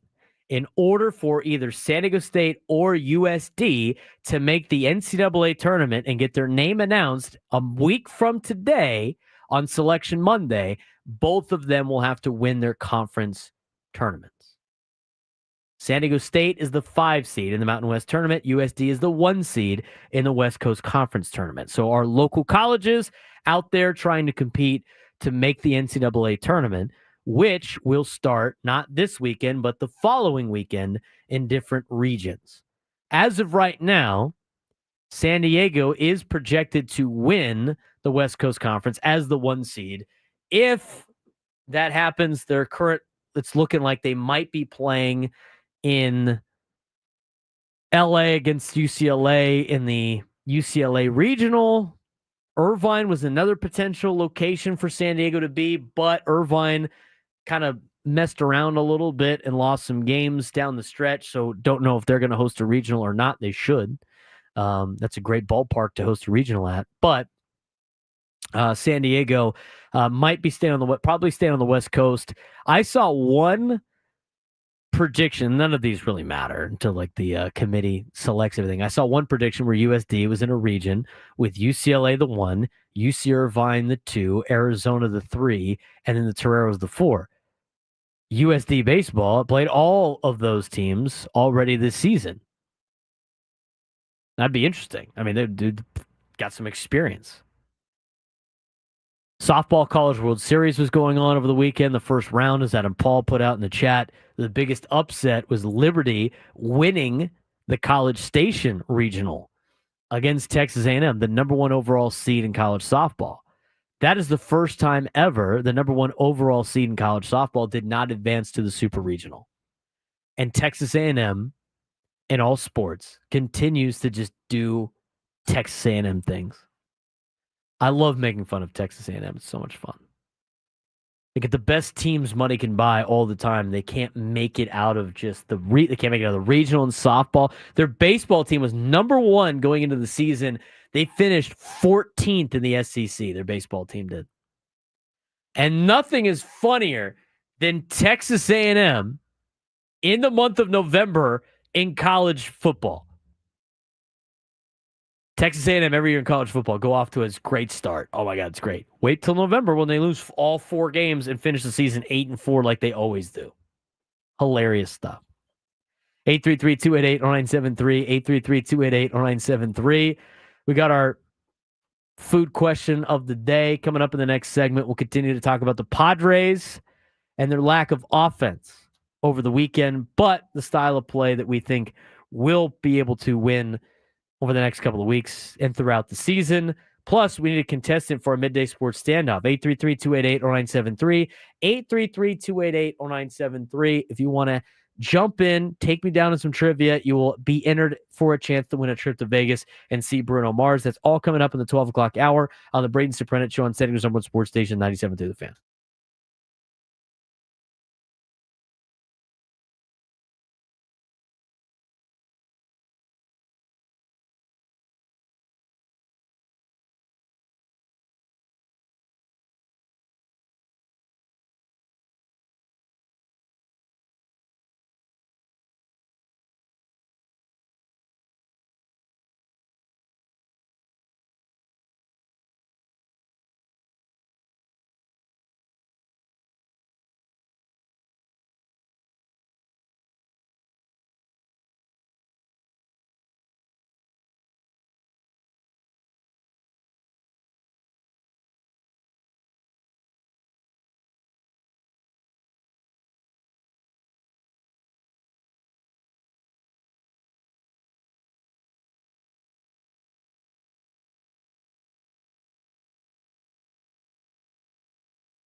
Baseball coverage on 97 through the Fan, presented by T-Mobile. Head to T-Mobile.com and get a great deal on an iPhone 16 Pro.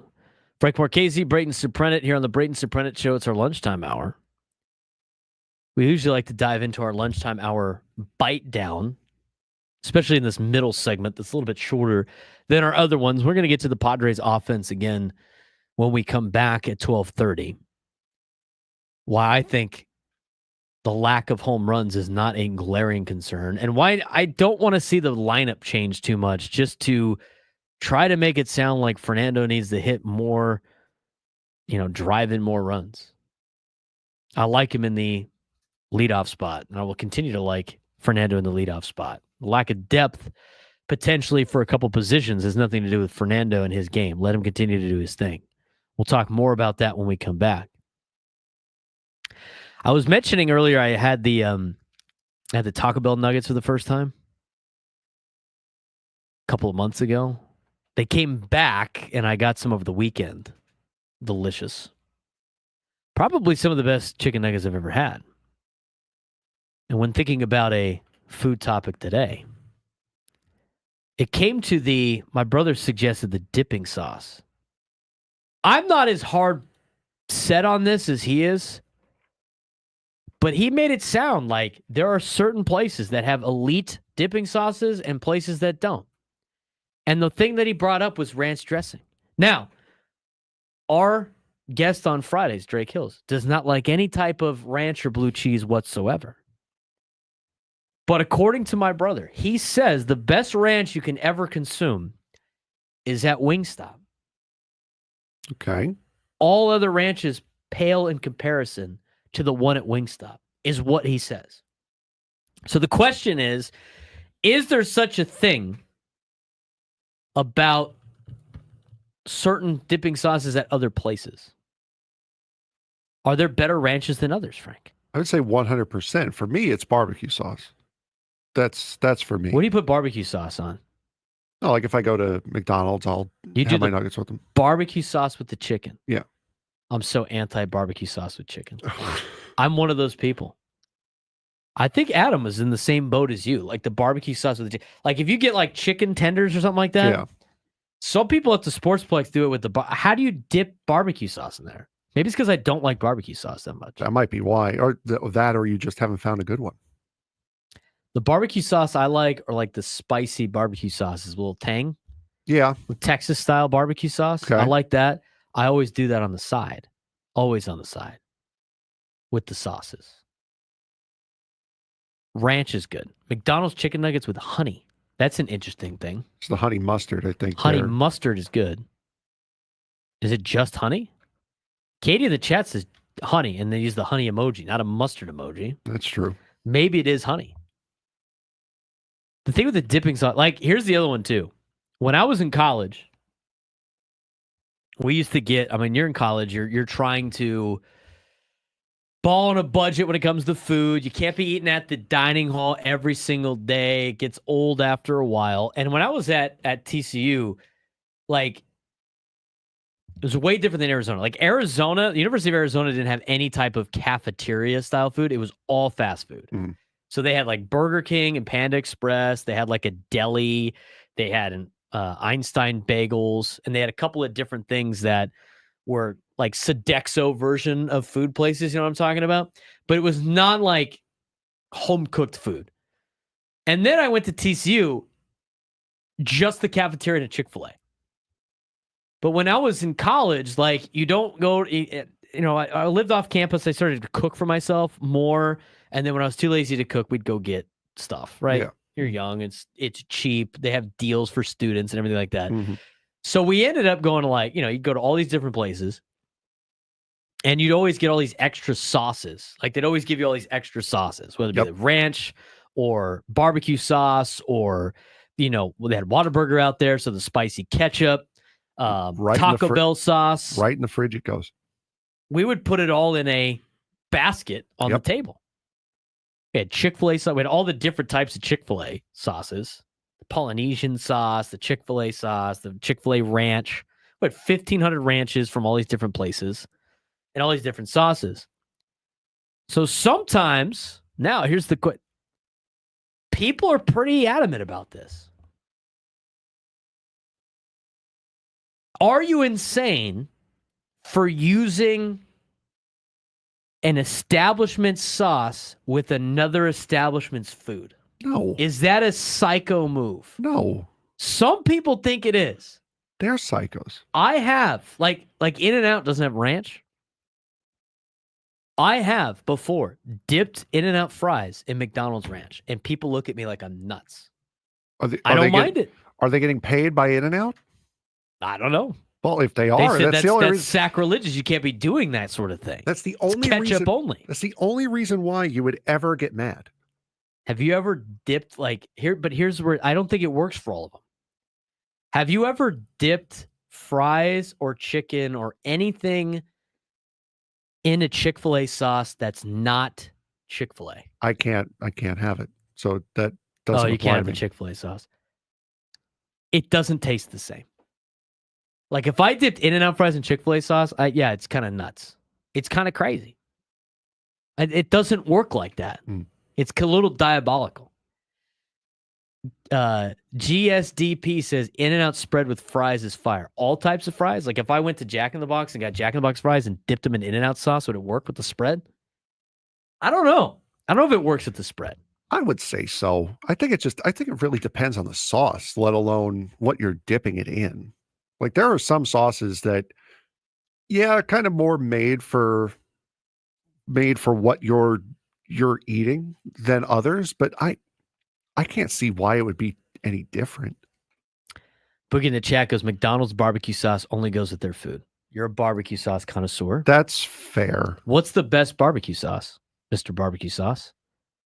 I would say either BK or Jack in the Box. Probably. Those would probably be the two. I've been a Burger King less than 5 times in my life. I don't think I've ever been like, man, I really want to go to Burger King. You like Burger King? Yeah. All right. I would say now this one's going to get me killed. I think they have the best fries. I like the Burger King has the best fries. I like the thicker fries, and especially when they're cooked right, they're nice and crispy. Oh my God! Sorry, you don't beat that. Juan Ruiz, dinosaur nuggets and Polynesian Chick-fil-A sauce is goated. That's not a bad combo right there.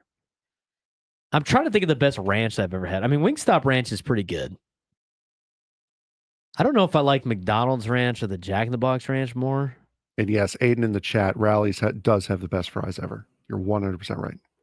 John Silva, Costco chicken bake with sriracha. That sounds fire. Chicken bake's so good. Things like 800 calories. You need a nap after you have a chicken bake. People in the chat love these topics of the sauce. They're and just the food killing me. topics. They're killing me as I knew they would for the Burger King take. Cross-dip saucing is top-tier consumerism. It is, dude. It's, you know what? Sometimes, especially when you're in college, you have all these extra sauce. I don't feel like I'm cheating on the restaurant. I got this Polynesian sauce here. I'm going to use that. I did that the other day. Like at USD, they had Chick-fil-A one time, and they had all these extra sauces. I was like, you know what? This pizza, I think, needs a little ranch because the pizza was okay. It wasn't great. I'm like, I bet you there's a Chick-fil-A ranch in here. Bang. Son of a gun. Saved the day on the ranch, the Chick-fil-A ranch. I don't really like the Chick-fil-A ranch too much, but I will say this. I usually go with Chick-fil-A sauce if I go to Chick-fil-A. But sometimes, instead of getting a spicy chicken sandwich, you get the regular chicken sandwich with buffalo and ranch on the side, and you make your own buffalo chicken ranch sandwich. I think that plays. So your best barbecue sauce is Burger King. Or Jack's, yeah. Or Jack in the Box. I have never once got barbecue sauce with anything besides on the side at a barbecue place. That's it. I'm not the barbecue sauce with the chicken. When at a Cathedral, the lunch, like you'd always get like the easiest thing we had Sodexo as like our cook deal. The chicken strips, and like everybody would always get barbecue sauce, and I just like, no, I'll stick with the ranch. Thank you. I'll stick with the ranch. No, for me, it's for me, A1 steak sauce. That one's my number one. But the Sweet Baby Ray's barbecue sauce is actually really good. I love me a good Baby Ray's. The Sweet Baby Ray's. My guy Doug Brady texted me. He goes, Rookies in Oceanside has really good spicy Texas barbecue sauce. Good to know. I'll put it on my list. Cross-saucing is elite. Apparently, that's the term now. Cross-saucing is elite. So anytime somebody gives me S for cross-saucing, I'm going to be like, nope. The listeners of the Braden Surprenant show said it is fine, and cross-saucing is elite fooding. And that's what we're sticking with. Are the Padres sticking with the lineup that they have? Should they? In terms of who bats leadoff and where it falls in line. We'll talk about it when we come back in our lunchtime hour on the Braden Surprenant show on San Diego's number one sports station, 97.3 The Fan.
Rule of thumb, you should probably never go to dinner with a guy whose YouTube chat name is I Need Money. He's probably not covering your bill. I'm Braden Surprenant. It's the Braden Surprenant Show. He's Frank Marchese. Always have fun in the lunchtime hour talking about different food things mixed in with the sports. We had the sauce debate. The last thing I've done with sauce before, I threw it in there. You take the Jack in the Box taco sauce and you pour it in the ranch, take some fries and mix it together, a little spicy ranch for you. It's pretty good. That's an interesting twist on that. It's good stuff. 100%. I'll take your word for it. I don't care what people say. They could tell me all they want. What type of meat is in a Jack in the Box taco? That is a must purchase every time I go. Must purchase. 833-288-0973. 833-288-0973. We need a contestant for today's midday sports standoff. If you could take me down in trivia, you'll be qualified for a chance to win a grand prize, a trip to see Bruno Mars in Las Vegas, including 2 tickets to his show at Dolby Live at Park MGM on September 3rd, 2-night stay at Park MGM, and a $100 gift card. Tickets are on sale now at Ticketmaster.com. Jack in the Box tacos are great. I'd rather make them at home. You can make them with ground beef and stuff like that. You know, I've seen like a recipe where you can make them just like the Jack in the Box tacos if you have one of those griddles. One of those Blackstones or whatever like that. I don't have a Blackstone, but if I get a Blackstone, you better believe the first thing I make are the Jack in the Box tacos. I mean, the first thing I make. First thing. If I was the manager of the Padres, which I am not, what is the first thing I would do with their offensive lineup, their batting order? People are ready to just lose their mind over the weekend. Well, I don't think it's time to make a panic decision in terms of the lineup. Just because you go 0 for 21 with runners in scoring position, I don't think it means you have a bad offense all of a sudden. And I don't agree with like the MLB.com power rankings today either. MLB.com's power rankings today look like, you know, the people that come up with it, at least the description, like they don't actually watch the games. Just look at the box scores, which is fine. You don't expect everybody to watch every single game. But one of the quotes from the power rankings talked about the Padres not playing good baseball since April, I think it was like 14th or something like that. Here's the excerpt from the power rankings on MLB.com. Quote, so here's something to keep an eye on. For all the excitement around the Padres so far, they are, in fact, an under 500 ball club since April 15th, which if you happen to have your calendar handy, is actually more than a month ago. They were 14-3 up to that point, the best baseball on that date, but it should be noted that early hot streak is disguising a team that has been average ever since. No mention, by the way, that the Padres are missing half of their lineup for the majority part of that stretch. Half. They were missing Jackson Merrill. They were missing Jake Cronenworth. They were missing Luis Arraez during most of that particular stretch. Since getting those guys back, they've been very good. They had a road trip in which they went 6-3. Look, I know they had a rough weekend against the Mariners. They took 2 out of 3 from the Halos, who, by the way, swept the Dodgers. And so I don't think it's necessarily a reason for major concern. I think 0 for 21 with runners in score position, not great. I don't think it's a sign of that the offense has just completely gone bad all of a sudden. I think it's a little bit of just variance instead of a deeper issue. The Padres have been great with runners in scoring position throughout the season in different parts, and you're going to go through those up and down battles. So I don't think it's time for a knee-jerk reaction when it comes to your offensive lineup. I like Fernando batting leadoff. I think he continues to bat leadoff. I think he should continue to bat leadoff for the remainder of time of him in a Padres uniform. What he brings to the table in all aspects of base running, at the plate, really being a threat to other teams. When you step into the box, the ability to lose one at any time. People are so concerned about multi-run homers like it's the end-all, be-all. But the reality is it's not if you live by the offensive philosophy that the Padres have. And that's getting guys on base, and that's getting them over, and that's getting them in. That's putting pressure on teams. Is it nice to hit 3-run in grand slams? Yeah, it's nice. That's not a recipe for straight success all the time. There's multiple ways to win baseball games. And so for the perspective of moving Fernando in the lineup just to try to get him up with runners in scoring position more, I think would be a knee-jerk reaction because you had gotten the bases loaded a couple of times over the weekend with two of your better hitters in Manny Machado and Jackson Merrill. They just didn't get the job done. That happens. So would I change the batting order around? To an extent, but not too much. I like Fernando batting leadoff. I like Merrill batting second. We have yet to see that this year. But with those two players at the top of the order and getting multiple at-bats, I like those guys near the top. I like their base running. I like the fear of God that they put into the other teams by going back-to-back. And then with those two batting 1 and 2, I think you go with the Rise 3 or Machado 3. And if you go Machado 3, then you can have a Rise be your leadoff guy that you would want should the top 3 guys in the order go down 1, 2, 3. I don't think you necessarily need to go righty-lefty, righty-lefty. I think that's one of the most overrated things in baseball. I'm sure there's a lot of benefits for it, but I think it's overrated. So I'd go Fernando 1, I'd go Jackson 2. That's a righty-lefty right there. I'd probably go Machado 3 and then a Rise 4. If you want to go righty-lefty all the way down, you can go a Rise 3 and Machado 4. I think you're really not in a bad spot for either of those things. Fernando 1, Jackson 2. Let's go Machado 3, a Rise 4. I think it's a solid 1 through 4 right there.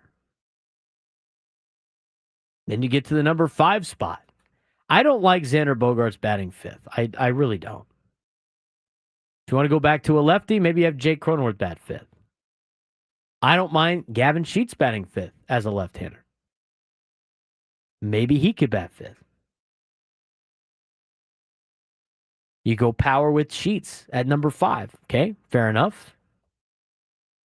I think any type of combination between Bogaerts and Cronenworth at 6 and 7, I think is fine. I mean, Bogaerts didn't play that bad over the weekend. Had a nice couple of hits. It would have been nice if there was guys in scoring position if that was the case. But go Bogaerts 6, Cronenworth 7. That's a decent 1 through 7 right there. And then for me, I mean, the only other major change that I would make is instead of batting the catcher 9th and then putting him in front of Fernando, I would rather see the catching position, especially since it's an automatic out, bat 8th, and you let a Brandon Lockridge bat 9th if he starts in left field. I love having Fernando bat leadoff. It is probably the most intelligent thing the Padres could do is have Fernando Tatis Jr. bat leadoff. It's your best hitter getting up as many times as possible. Look at all the other good teams in baseball. Who bats leadoff? Their best player. Not a traditional leadoff guy. That's in the past. You want your best player coming up as many times as humanly possible. And the whole well, he doesn't drive in any runs because there's nobody on base. That's not his worry.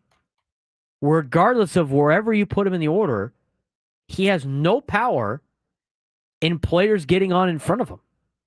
0. And throughout the game, there's going to be different opportunities for him to do that.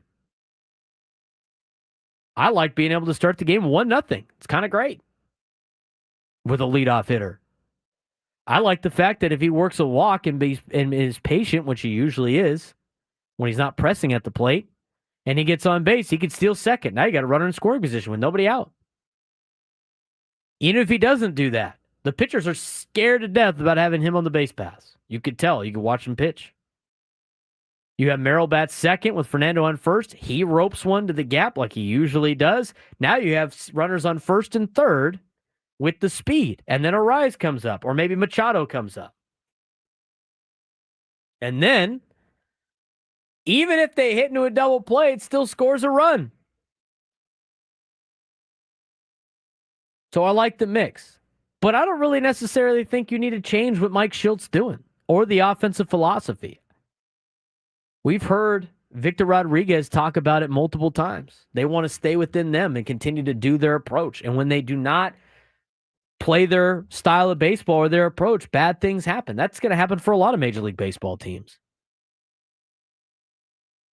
You have to be able to stick with your plan throughout the year. You can't get into a situation where you start pressing at the plate and trying to do too much. That's when bad things happen. That's when you get 3 runs during a weekend and go 0 for 21 with runners in scoring position, which is what happened this weekend. Are there glaring holes in the lineup? Yeah, there are. Left field. Left field's a major problem for the Padres because you have already elected to have your catcher be a defensive first position. And guess what? Most teams view their catcher as a defensive first position. There's not a lot of them that view it as an offensive position. They're worried about the pitching staff. And the teams that do have those unicorn players that are catchers that can hit and call a good game behind the plate are usually the better teams in Major League Baseball because there's not a lot of them to go around. You are hoping Ethan Salas becomes that player, but he is now dealing with some back injuries. And again, he's very young. So it's going to be a couple of years before then. So you got the placeholder catcher. I think that's fine. Now, this is where that doesn't work. When your left fielder is a black hole because they had no production no matter who's out there in left field. Some years it works on some of these $1 million contracts where you try to get as much out of it as possible. When you get the Jerkson Profars and you get the David Peraltas and the Donovan Solanos, and some years it doesn't. Some years it's Rougned Odor. Some years it's Matt Carpenter. Some years it's Nelson Cruz. When you build the core like the Padres did, which I think is necessary for this Padres team and building the fan base and everything that they've done, you need to add on the margins. And when you add on the margins, you're taking a major risk. Taking a major risk. I agree with Victor Rodriguez and the offensive coach that he is. When it starts to heat up, balls are going to be over the fence. Don't worry about that. As long as the Padres stick with their offensive game plan of being line drive hitter to the gaps and working counts and being pesky in the box and putting pressure on teams, they're going to have success. It's not going to work all the time. It's not going to work all the time. Sometimes you're going to have a bad weekend. And that's what the Padres had this weekend against Seattle. It's frustrating.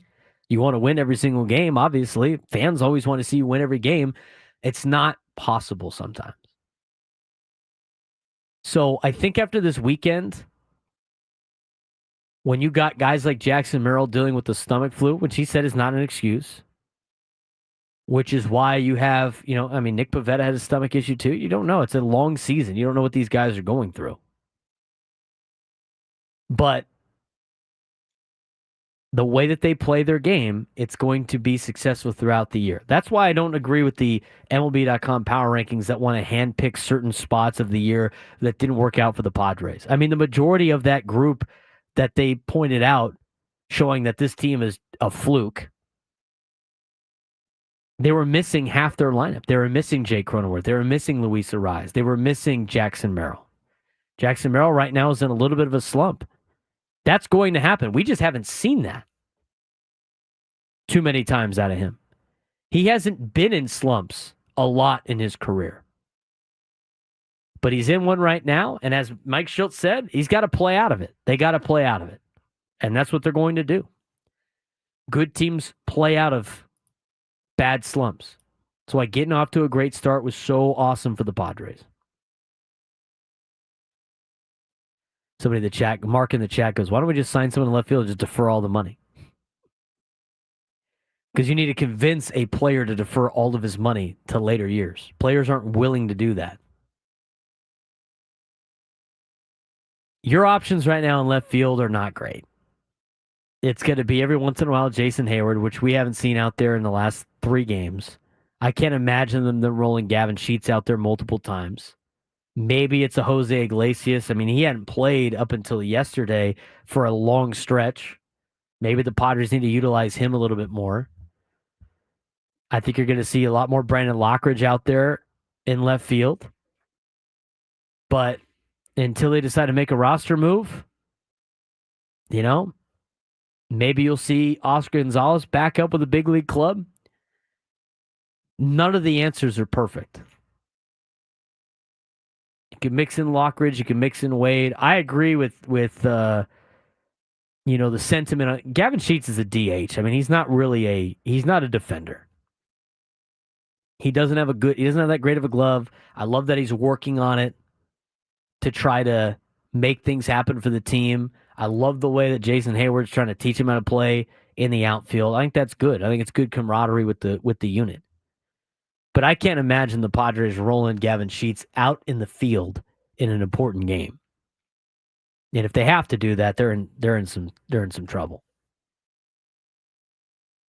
I mean, we've seen Cronenworth get dangled out there a couple times, as I Need Money in the chat says. Maybe. But there's not a lot of salute. There's no perfect answer, because if there was, we wouldn't be having this conversation. So I look at the weekend. I look at what the Padres did against the Mariners. It's frustrating. We broke down a lot of the offense and kind of the woes that the Padres went through. But my biggest takeaway is the biggest takeaway I have from the weekend series. This is the first time that the Padres have actually looked like they were trying to do too much in the batter's box. That, to me, is the biggest takeaway from the weekend. We already knew about left field. We already knew about the catching position. The Padres are a top-heavy team. This is everything that we already knew going into the season. So when you are a top-heavy team and the top half of the order doesn't do their job, you're going to have clunkers like you had over the weekend. So when you look at overall the weekend series against the Mariners and you look at the at-bats and you break down everybody's at-bat, watch them go through their approach. I mean, the Padres are trying to do a lot of damage and more than they could with just one swing of the bat. And when you have that mentality in the box, it's not going to work out for you. You're not going to have success in Major League Baseball. You're not going to have success in general at any level of baseball. And you saw those guys were pressing in the batter's box. They need to be able to recoup, regroup, and be ready in Toronto against the Blue Jays team that has done okay. They're 22-24. Got to be able to rack up wins against teams that are inferior to you. And as mentioned before, I mean, Seattle's one of the better teams in the American League. They're one of the better teams in the American League. They're leading the division in the AL West. They've looked good all season long. They went a little bit of a rough patch right before they played the Padres. They were due to come out of it, and they did. Xander Bogaerts is comfortably looking like he's starting to come back a little bit, which is great. But the Padres are going to need everybody in their top 6 to be able to do that moving forward. So, biggest takeaway again from the weekend series, your offense. You can't have knee-jerk reactions when your offense is pressing at the plate. And that's exactly what happened over the weekend. In fact, MLB Network is talking about some of the woes right now for the Padres. I mean, they got people on base, couldn't get that big hit. Couldn't get out of Merrill, couldn't get out of Machado, Those guys, I would take up there 9 times out of 10 almost every single time. Sometimes you don't get it. Moving on to Toronto. 833-288-0973, 833-288-0973 if you want to join the show. Coming up in the 1 o'clock hour, J.J. Cooper of Baseball America will join us to talk about what's going on in Major League Baseball and the minor leagues for the San Diego Padres. We'll talk a little bit about San Diego FC as they snap their 3-game winning streak and get you updated on what's left in the NBA and NHL playoffs. Coming up next.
1 o'clock on a Monday.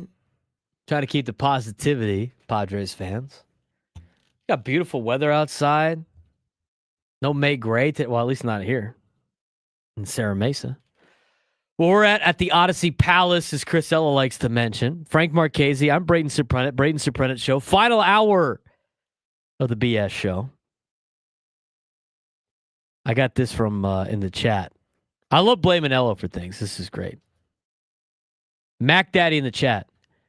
Braden, I know you hate when I do this, but last Wednesday, Chris Ello said, and what's this sophomore slump I hear about with Jackson Merrill? It's nowhere to be found. And since then, he's been in a slump. Damn it, Chris. It's Ello's fault. I would like you to direct all of your anger towards Ello. Be sure to give him a call. Throw in the YouTube chat. for Chris and his curse. Mac Daddy goes, we need Ello to reverse the curse. I don't know how he's going to do that. How does he want to reduce the curse? Jake Waters in the chat. Can you do an extra hour today until my flight lands? No, I have to get to football practice. Second week of spring ball. Go Aztecs. I like to blame Scraby. Blaming Scraby's fun too. I think you could blame a lot. It all goes around. Because what we say on the air directly impacts what the players do. I kid. Adam, did someone say an extra hour? This show flew by. It flew by. I could probably do another hour if I wanted to. If need be, Frank, we could do another hour. 5-hour shows. Don't know if I'd be signing up for that, but it's a blast talking with you guys each and every day. Really enjoy it every single time. And we're talking Padres baseball. What more can you want? Maybe some Padres wins, not getting swept by the Mariners. A couple of things that I got away from the weekend, as mentioned before. It looked like they were pressing for the first time in a while since those guys were hurt. It's the first time I've seen seen the Padres players at full strength go up there and look like they were going to do too much. But that being said, I think they can work their way out of it. And again, if you're looking at some of the positives, you didn't lose any ground on the Dodgers in the NL West. Sure, probably a couple of teams behind you in Arizona and San Francisco gained a little bit of ground, but that's going to happen throughout the entire season. I mean, if the Padres got swept by the Angels, I think, again, like they did last year, I think it would be a little bit of a different story. Angels went up there and swept LA. I think that takes away a little bit of the pain. Because if the Padres would have got swept by the Mariners and the Halos got swept by the Dodgers and you're sort of all of a sudden looking at like a 4-game deficit in the standings, it would have been it would be awful. As Prolific the Great says in the chat, what are the odds on the Dodgers and Padres getting swept in the same weekend? Right? It happens. It's called baseball. It's going to happen in baseball. 833-288-0973, 833-288-0973. Now, if you want to be pessimistic about it, Padres could have swept the Mariners and been in first place. You need to capitalize on the Dodgers losing. It's ebbs and flows of the year. Ebbs and flows. Let's go up to Ramona. Charles wants to weigh in. Charles, what's going on, man? Hey, how you doing? I'm doing well. So I had one thing I want to talk about, but I also wanted to note on something you just said. Merrill is not in a sophomore slump. He's just in a regular slump. We're going to get Merrill back. We all know that. But another thing I want to note, especially the first 2 days of this series against the Mariners, the biggest difference in the game was the Mariners took advantage of our pitchers' mistakes, and we did not. Because there was some hanging pitches there. There were some pitches right down the middle that Machado just, he was pressing too much, and he missed his opportunities. So I think it's really important that they slow down. And like you said, it doesn't look like, they're not trusting the process right now. Looks like they kind of got flustered over this weekend and missed out on a lot of opportunities. Yeah, that's 100% right. I mean, that's exactly what I saw all weekend. It just looked like they were trying to do too much, get a 5-run homer.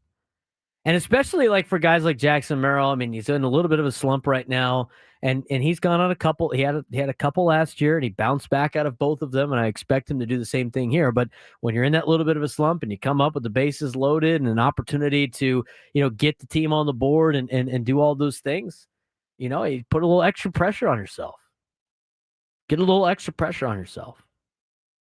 Got to be able to work your way out of it. Mike Shildt said it. I agree. They have to play their way out of it. Let's see if they could do that in Toronto this week. Eric in Chula Vista, you're on the Braden Surprenant show. What's going on, Eric? Braden, what's up, man? How you doing? I'm doing well. Doing a lot better than you should after getting swept, right? Yeah, but with something you said last week, and I want to give you credit for it because I see all these fans around here, jumping ship and this and that. Stop being a windsock. So I hope you don't mind. I'm using that on people. Do it. Because, one day they're, we're going to the World Series, and the next thing you know, we're trash. So, I mean, as a coach, there's a lot of ebbs and flows, and it's a long season, and, we just got to ride this out. We still got a good team, and if this is our slump for the year and we can get out of it quick, then that's fine because as well as everybody, it depends on when you get hot. And if we're slumping now and we get hot at the end of the season, that's all that matters. So, have a great day. Thanks for taking my call. Absolutely, Eric. Appreciate it. Don't be a windsock. I love that term, windsock. So great. It's true, though. I mean, you can't. It's just with the way that the team is. I mean, our phone calls after wins are the team's going to the World Series, best team I've ever seen, or phone calls after the fact. Well, I mean, most of our phone calls are positive, but the stuff in the chat sometimes is just kind of extra negative on certain things. I've seen a lot of the new thing for Padres fans is to complain that the Padres don't have James Wood or C.J. Abrams. I mean, how much longer are we going to listen to that? You can't do anything about it now. You traded him, didn't work out. I mean, it got you to the NLCS. Padres haven't been in the NLCS since I was 3 years old.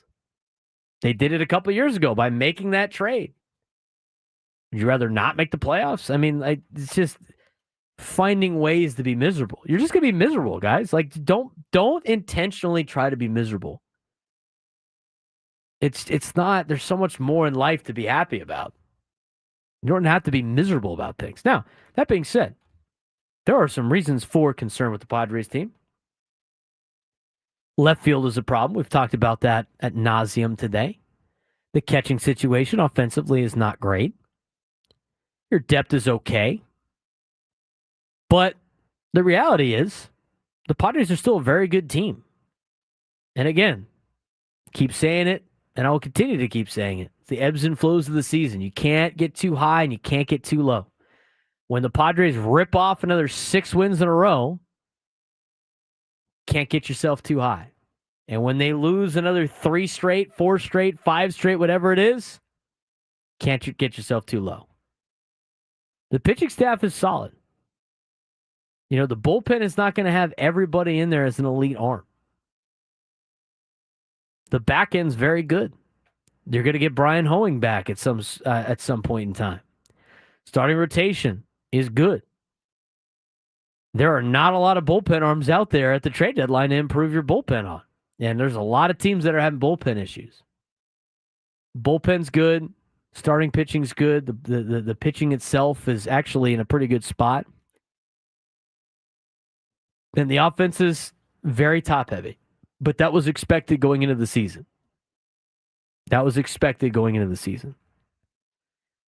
Somebody goes, what if we lose 15 straight? What if you use 100 straight? I mean, losing 15 straight games would be like historically bad. What if we lose 15 straight? If they lose 15 straight, the conversation's going to be a little bit different. What if they win 15 straight? I mean, we're going to play the what if game now, too? What if? We had positive news out of Darvish. He should be with the team now in Toronto. He will not be pitching in Toronto, but he is with the team, so that's a positive sign, getting him back. I mean, starting rotation's good. I mean, Stephen Kolek wasn't going to be a 0 ERA the entire year. He's been serviceable as a 5. Randy Vasquez has been serviceable as a 4/5. And one of those guys is not going to be in the rotation when Darvish comes back. And if he is, it's only for a small amount of time. The 6 game with a 6-man rotation. It's fun to blame Matt Scraby. It's fun to blame Chris Ello. But you know what? Johnny might be up to something. It might be the Bucky's water bottle curse. Hasn't brought it in since. We're all trying to help the ball club out here, Frank. We got to help the ball club out. Maybe it's the Bucky's water bottle. I believe they've won a couple games after that, you know. I didn't go in the numbers, but I'm sure Johnny has his numbers right. 833-288-0973, 833-288-0973. Go ask Six in the chat on Twitch. Frank did on purpose so the Mets have an easier wild card chance. You know what? We might be onto something here. We don't need the wild card. We're leading the East. We don't need the wild card right now. And I agree. If I had to pick a time, I don't want to slump ever, but if I had to pick a time to slump, it's now then in October. Again, tough weekend. It's even tougher when it's an off day on a Monday. You can't flush it, so you got to sit with this for the next 2 days. But hopefully, the Padres can flip some things around against Toronto. They're 22-24 in the year. They're 5 games out of first place in the AL East. And we'll have more of a preview with Toronto coming up tomorrow. Dan Schulman will join us on the Braden Surprenant Show. Should be a fun conversation tomorrow. When we come back on the show, we will be joined by editor-in-chief of Baseball America, J.J. Cooper. We'll talk a little bit about what's going on nationally in baseball, as well as some updates to the Padres minor league system when we come back, as we finish up the final hour on the Braden Surprenant Show on San Diego's #1 sports station, 97.3 The Fan.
117 on a Monday. Padres get swept over the weekend by the Seattle Mariners, first place Seattle Mariners.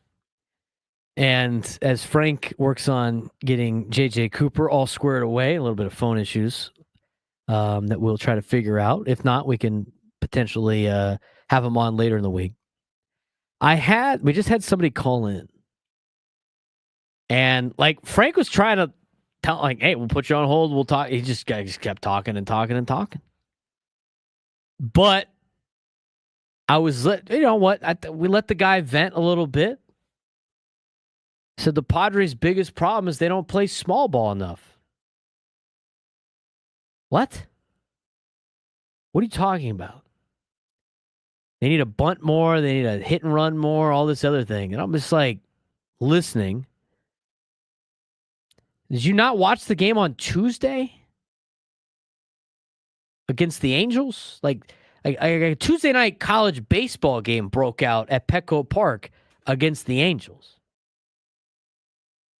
We've talked about Shildt ball a lot this year with hit and runs and with like moving guys all over the place. I mean, what are you watching? If somebody called in and said they're playing too much small ball, I could kind of like be on board with that. But like, come on, man. His credentials where he played AAA fast pitch ball. I was like, dude, whatever. We are now joined by a great writer and the current editor-in-chief of Baseball America.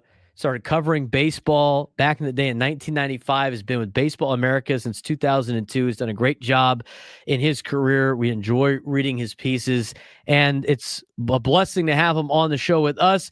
JJ Cooper joining the Braden Surprenant Show, editor-in-chief of Baseball America. JJ, how's your Monday going? Not bad. How about y'all?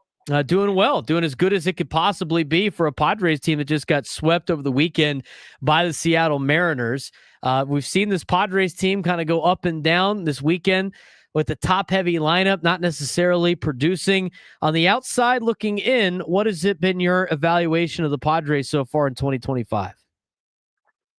Oh, isn't it nice to be coming off of a very disappointing weekend and still be 27-18? Yes. You know, that's what I would say, which is that, like, there are a whole lot of teams out there that I would say, like, I would put it this way. I don't think any Padres fans are going to get any sympathy from Orioles fans or from Braves fans or, some other, the Brewers fans. Like, there are a lot of teams that we would expect to be pretty good this year, and they're really struggling. The Padres, I would say, here we are just a little bit past quarter of the way through the season. I would say overall, I've been impressed that they've been, yes, they are a little top heavy in their lineup. It's kind of a stars, and you could call it scrubs even if you wanted to, kind of approach, but it has kind of worked pretty well for them so far. And I've really been impressed. I feel like the pitching has been a little bit better. Starting pitching especially been better than maybe I expected. And hey, if we're going to have stars produce like we've seen so far from, Tatis, what we've seen from Machado, what we've seen from Merrill, the stars have been pretty good. Baseball America editor-in-chief JJ Cooper joining the Braden Surprenant Show here on San Diego's #1 sports station, 97.3 The Fan.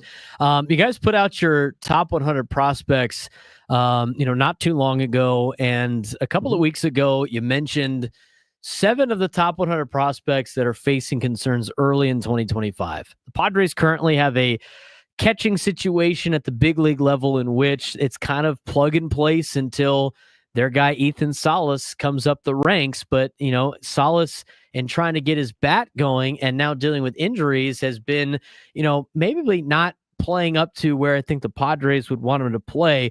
What's the latest with Ethan Salas and why he's in part of that list of prospects facing concerns early in 2025?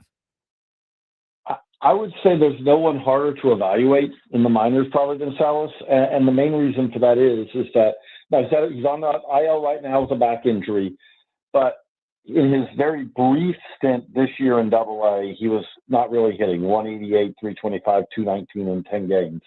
And that follows him, really struggling last year at high A in the Midwest League at Fort Wayne. And so the question becomes, okay, so, well, this is, as good as he is defensively, it's like, obviously you got to hit. And this is a 221 career minor league hitter. So clearly he's a disappointment, right? Well, no, it's actually a lot tougher than that because he's also not even turned 19 yet. And he would be a contemporary of a lot of these high school draftees who are going to get drafted next month. And here he is, he's already reached AA.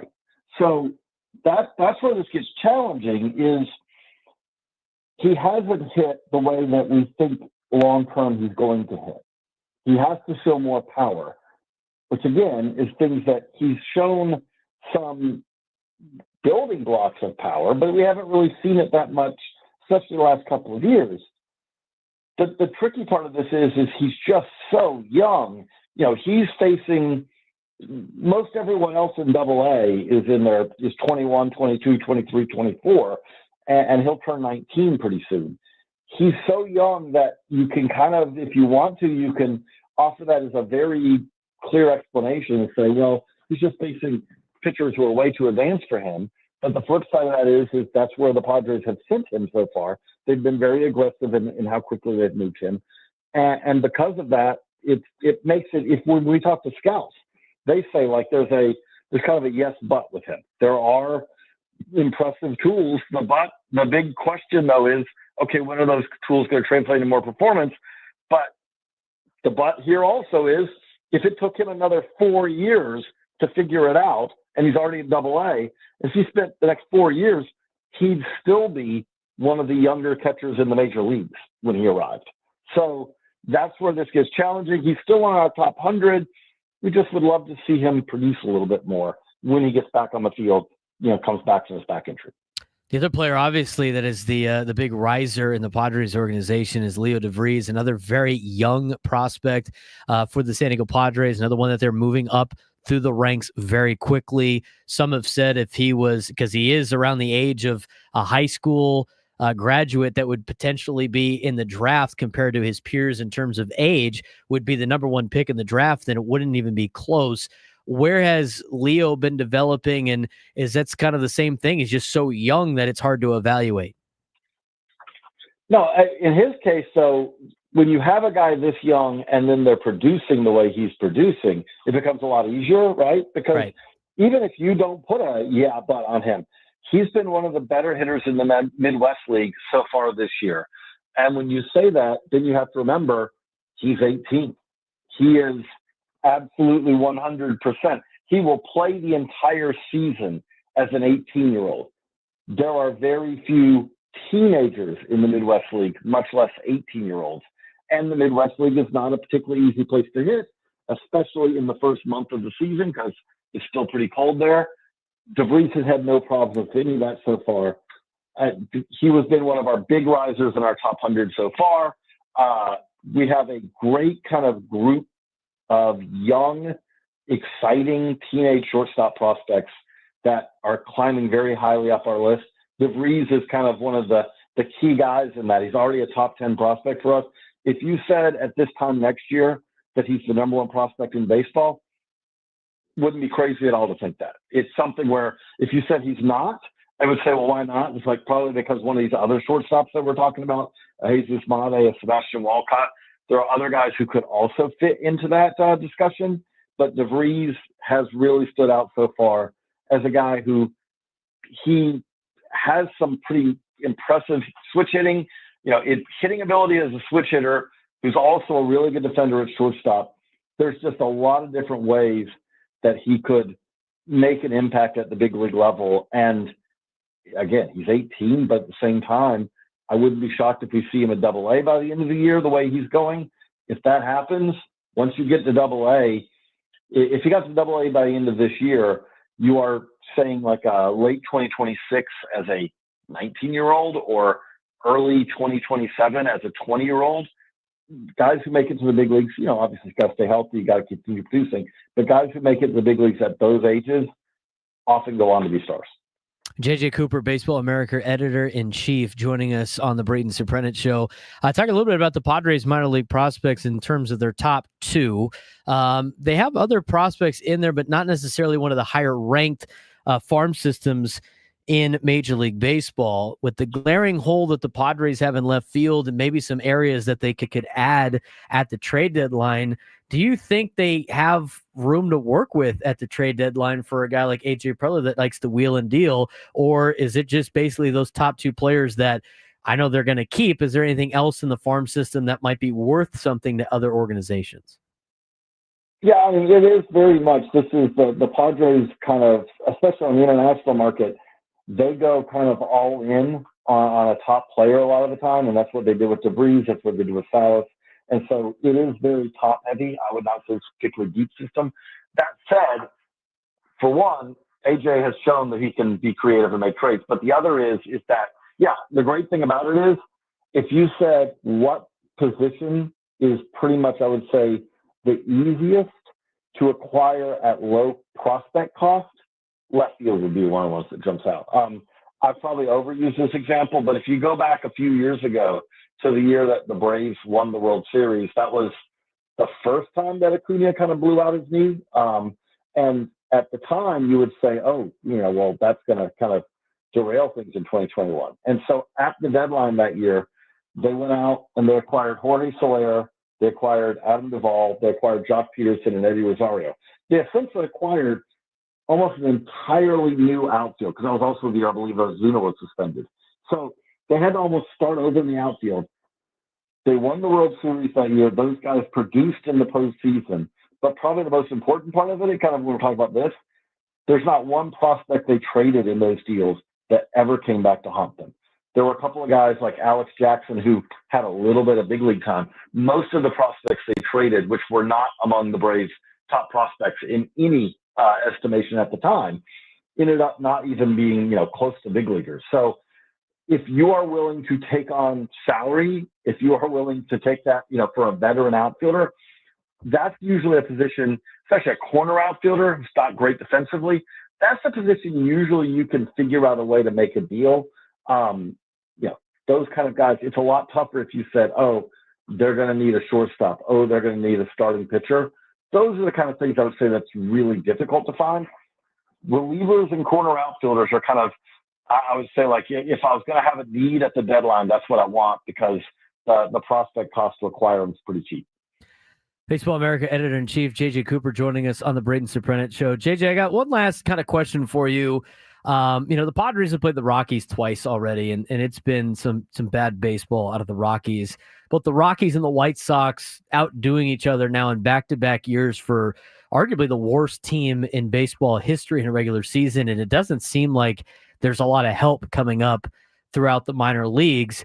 You guys talked about it on your podcast with Baseball America. What is bleaker, the Rockies or the White Sox, in terms of trying to turn things around? Just from a sense of the NL West, it seems like the Rockies are in a real bad spot compared to the rest of the National League West. I mean, how many years do you think it will take for the Rockies to get back up to speed, or the White Sox for that matter? I would say the Rockies are in a bleaker situation. It's pretty rough for both, because obviously also the White Sox are in. They're both teams that are in divisions where every other team in the division is above 500, which you could not have a further climb when you are one of the worst teams of all time and you're in a division where everyone else is a playoff contender. Okay, so that's obviously brutally tough. But on top of that, like, you look at with the Rockies, there's not really what you need. Is you got to have something where you say, we are really good at this. Now, if you're in a division with the Dodgers, it's going to be hard to be better than them at much of anything, because the Dodgers are good at most everything, including spending money at a level that no one else can. If you're going to be in a division with the Padres get, AJ, and it's one of the hardest working scouting groups in baseball, and they have hit. They are very willing to take chances. They're very willing to take big swings, and they've hit on some of those. So it's going to be hard to be better than on that. The Diamondbacks and the Giants, I'd say, both have kind of shown the Giants the Giants have gotten really good in recent years at developing pitching. I would say that, again, they've got more resources than the Rockies. And then you look at the D-backs. The D-backs, I think, do a really good job of scouting, do a really good job of kind of those second-order moves. You look at the Rockies, the crazy thing to me is it's always been tough to pitch at Coors Field. We know that. But I never thought I would see a Rockies team where you say there's not a good hitter in this lineup either. Hunter Goodman, their catcher/DH, he's not bad. Jordan Beck is young. Hopefully he can be okay. Other than that, I like Ezekiel Tovar. He just came off the IL. Like, he's a young, interesting shortstop. But it's a team that doesn't have a whole lot of it doesn't have stars now. It doesn't really have a whole lot of potential stars in the minor leagues. And then you kind of add on top of that, one of the things that's tough, obviously there's a lot of talk of tanking, but the flip side of that is the Rockies are the team that when they have good players near the tail end of their contracts, they're much more willing to let those just contracts expire. They didn't trade Trevor Story. They often let their best players kind of just depart. And if that makes a whole lot of sense if you're competitive, but if you're not competitive, you kind of need to restock the farm system when those kind of things happen. And they really haven't done a lot of that. They've really kind of had a lot of times where they have players who they have their peaks and then they kind of tail off and they're still Rockies. And then you turn around, and by the time they're willing to trade them, they really don't have a whole lot of value. That's the cycle they've got to break. JJ, I appreciate the time. Thanks again for coming on. Learned a lot about the Padres, and of course, the very interesting topic of conversation is the Colorado Rockies. We look forward to talking to you again. Thanks again. JJ Cooper, Baseball America's editor-in-chief. Great knowledge of a lot of things going on in the minor leagues as well as in the major leagues, and had some interesting nuggets on Salas and DeVries. I mean, two kind of the same deals with the young players. I mean, Salas, even if Salas takes 4 years to get it figured out at the plate, he'd still be one of the youngest players in Double-A. Think about that. And then he talked about Leo DeVries. I mean, potentially late 2026, early 2027 coming up for the San Diego Padres. I mean, you look at a young player in Leo and putting up good numbers, he could be up at the major leagues at 19 or 20 years old. Those players tend to be all-stars and perennial all-stars, which is good news on the horizon for the San Diego Padres. But the most important thing he said about left field is something that I think is valid going into the trade deadline. We'll talk about that when we come back on the Braden Surprenant Show on San Diego's #1 sports station, 97.3 The Fan.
Well, the left field situation has got more interesting for the San Diego Padres.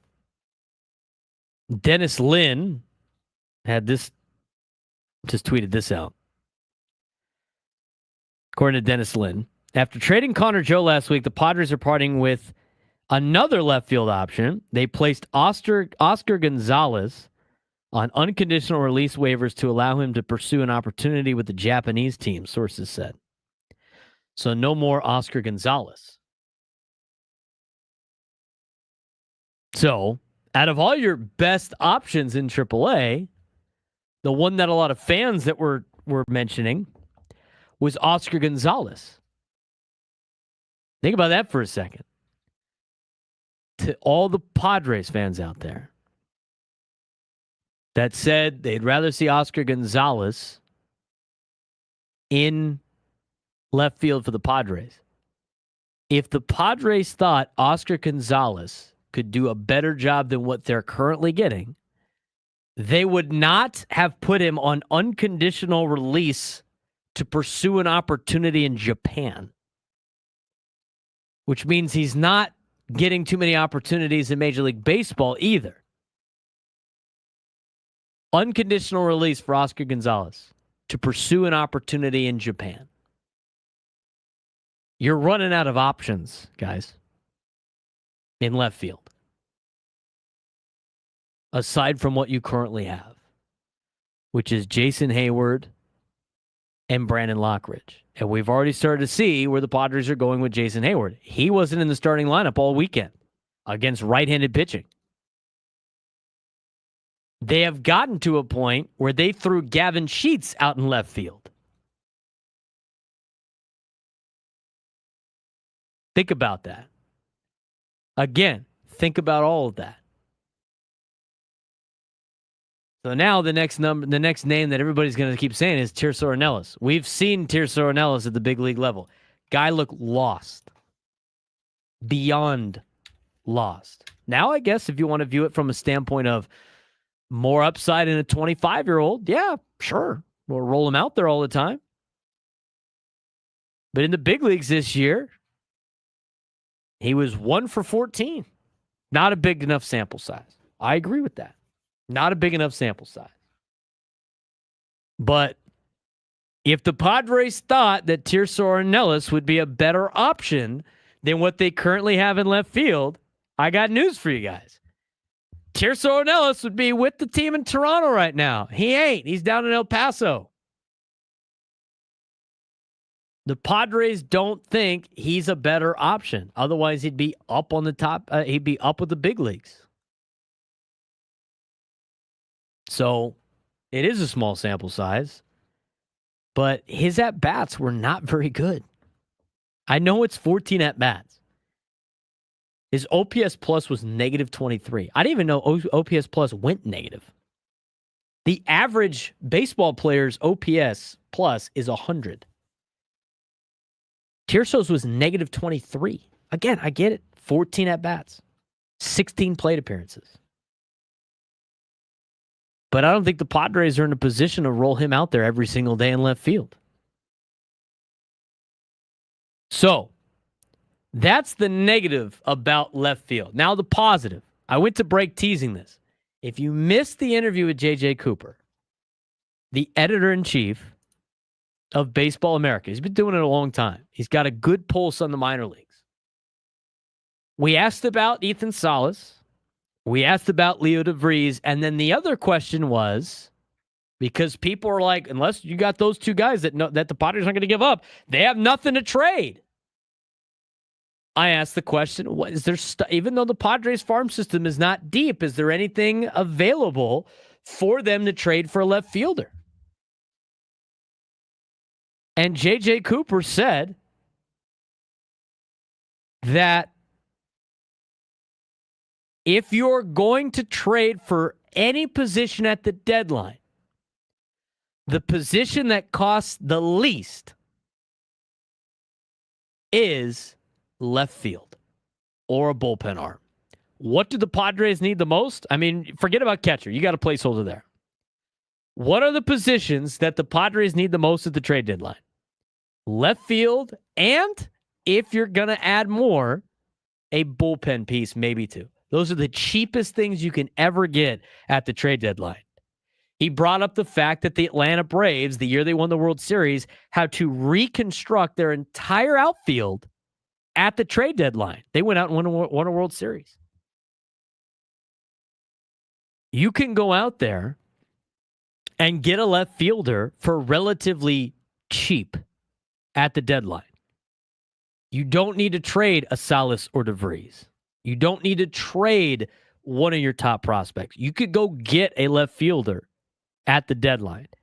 I'm not going to start looking at potential deadline candidates yet because it's May 19th. And the deadline is not until July 31st. We got to get through the rest of May, guys. We got to get through all of June, and we got to get through the beginning part of July. You don't even know what teams are ready to punt on the season yet. I mean, the Rockies are. And we heard J.J. Cooper break down the Rockies. Rockies have no hitters. 0. We've seen how bad that team was. White Sox, So, if you had to be a team at the deadline to acquire talent, if it was a shortstop the Padres needed, they'd be in trouble. Starting pitching, I don't think the Padres need to add starting pitching. I think it's always nice to. But I think the starting pitching for the Padres has been one of their assets this year. Michael King, Dylan Cease. Dylan Cease has been okay. He's been a lot better as of late. Nick Pavetta's been great. You're 4 and 5. I mean, these are pitchers that aren't even going to usually pitch in the postseason. Have done great too. I think Randy Vasquez has done a serviceable job, a good job in a number 4 or 5 role. I think Stephen Kolek's done that. I don't think you need to add a starting pitcher. I don't know if there's going to be a lot of them. But with the new news that we have, Oscar Gonzalez being placed on unconditional release waivers to pursue an opportunity in Japan, and the Padres not having any really left field options, I would imagine they're going to try to add one at the deadline. And as J.J. Cooper said, that is the most affordable position to acquire at a deadline, left field. Yu Darvish should be coming back soon. He will not pitch in Toronto, but he will be in Toronto. He should be with the team. It sounds like he traveled with them, but he won't be pitching with them. So maybe he pitches in Atlanta. I'm sure we'll get more updates up there. But it doesn't sound like he's going to do another rehab assignment. 833-288-0973. 833-288-0973. Let's get out to Brandon in El Cajon. Brandon on the Braden Surprenant Show. What's going on? Hey, thanks for taking my call. I'm glad to see you got the show doing it. It's good. Thank you very much. You do a hell of a job. You're talking about left field. You know who I've always wanted to see play left field? I think he'd be an all-star at it is Cronenworth. It's not a bad option. You can have Cronenworth play left. Iglesias is a better infielder than Cronenworth is. A lot of people in our YouTube chat have been throwing his name out there. Not a bad idea. He could play any position, Cronenworth, and I bet you he'd be an all-star left fielder. Just watching him play, he'd be really good at it. And another thing they could do with left field is anybody in the bench that's hitting is your left fielder. Well, I don't know about putting anybody out there. I mean, and Brandon, I appreciate the phone call. We saw Gavin Sheets out there yesterday. I don't really know to necessarily put Gavin Sheets out there. But Jake Cronenworth in left field, I know has always been talked about. Wouldn't be a bad option, but you can't just throw anybody out there. Unfortunately, some of these guys cannot field. Will in Oceanside, you're on the Braden Surprenant Show. What's going on, Will? Hey, how's it going? We're going to have Darvish back in the next month, and that's going to give us 6-man rotation.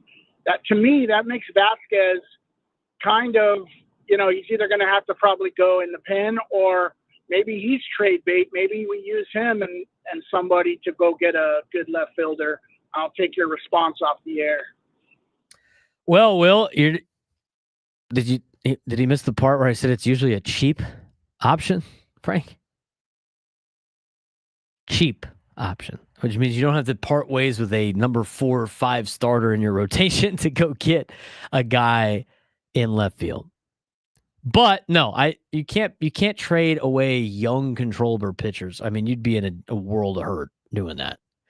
They're going to keep Randy Vasquez. I would imagine Randy Vasquez stays in the rotation when they add Yu Darvish. Even if they go to a 6-man rotation, the first one out, I would imagine is Stephen Kolek, who's come back down to earth a little bit in his last start. So, and it sounds like when they start the month of June and Yu Darvish is back potentially, they're going with a 6-man rotation for like maybe 1 time, 2 max to the rotation just to get some help. They're not going to do it full time. But I don't necessarily know if you want to move Kolek to the pen. I'd rather have Kolek log innings. I mean, here's the like in the future, until you sign Michael King or Dylan Cease to a contract extension or re-sign him in the offseason, you need somebody to pitch next year. You need starting pitching for the next couple of years. Because as of right now, King and Cease are coming off the books. You're not getting Musgrove back until next year. I know he wants to come back in October. That doesn't mean he will. But even then, he's coming off of Tommy John surgery. You have Yu Darvish up there in age. I mean, you do not have a starting rotation next year. It's gonna be Vasquez, not in this order, but it's gonna be Vasquez, and it's gonna be Yu Darvish, and it's gonna be Joe Musgrove. You kind of need Kolek to continue to log innings as a starting pitcher. I think it's better for the Padres to have him continue to pitch as a starter down in AAA or somewhere else, probably AAA. I mean, you put all this time and effort into building Kolek up into a starting pitcher. You can't just throw him into the bullpen.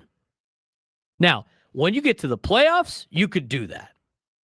It's a little bit different in the postseason. But he's got to make it through the entire year being a starting pitcher.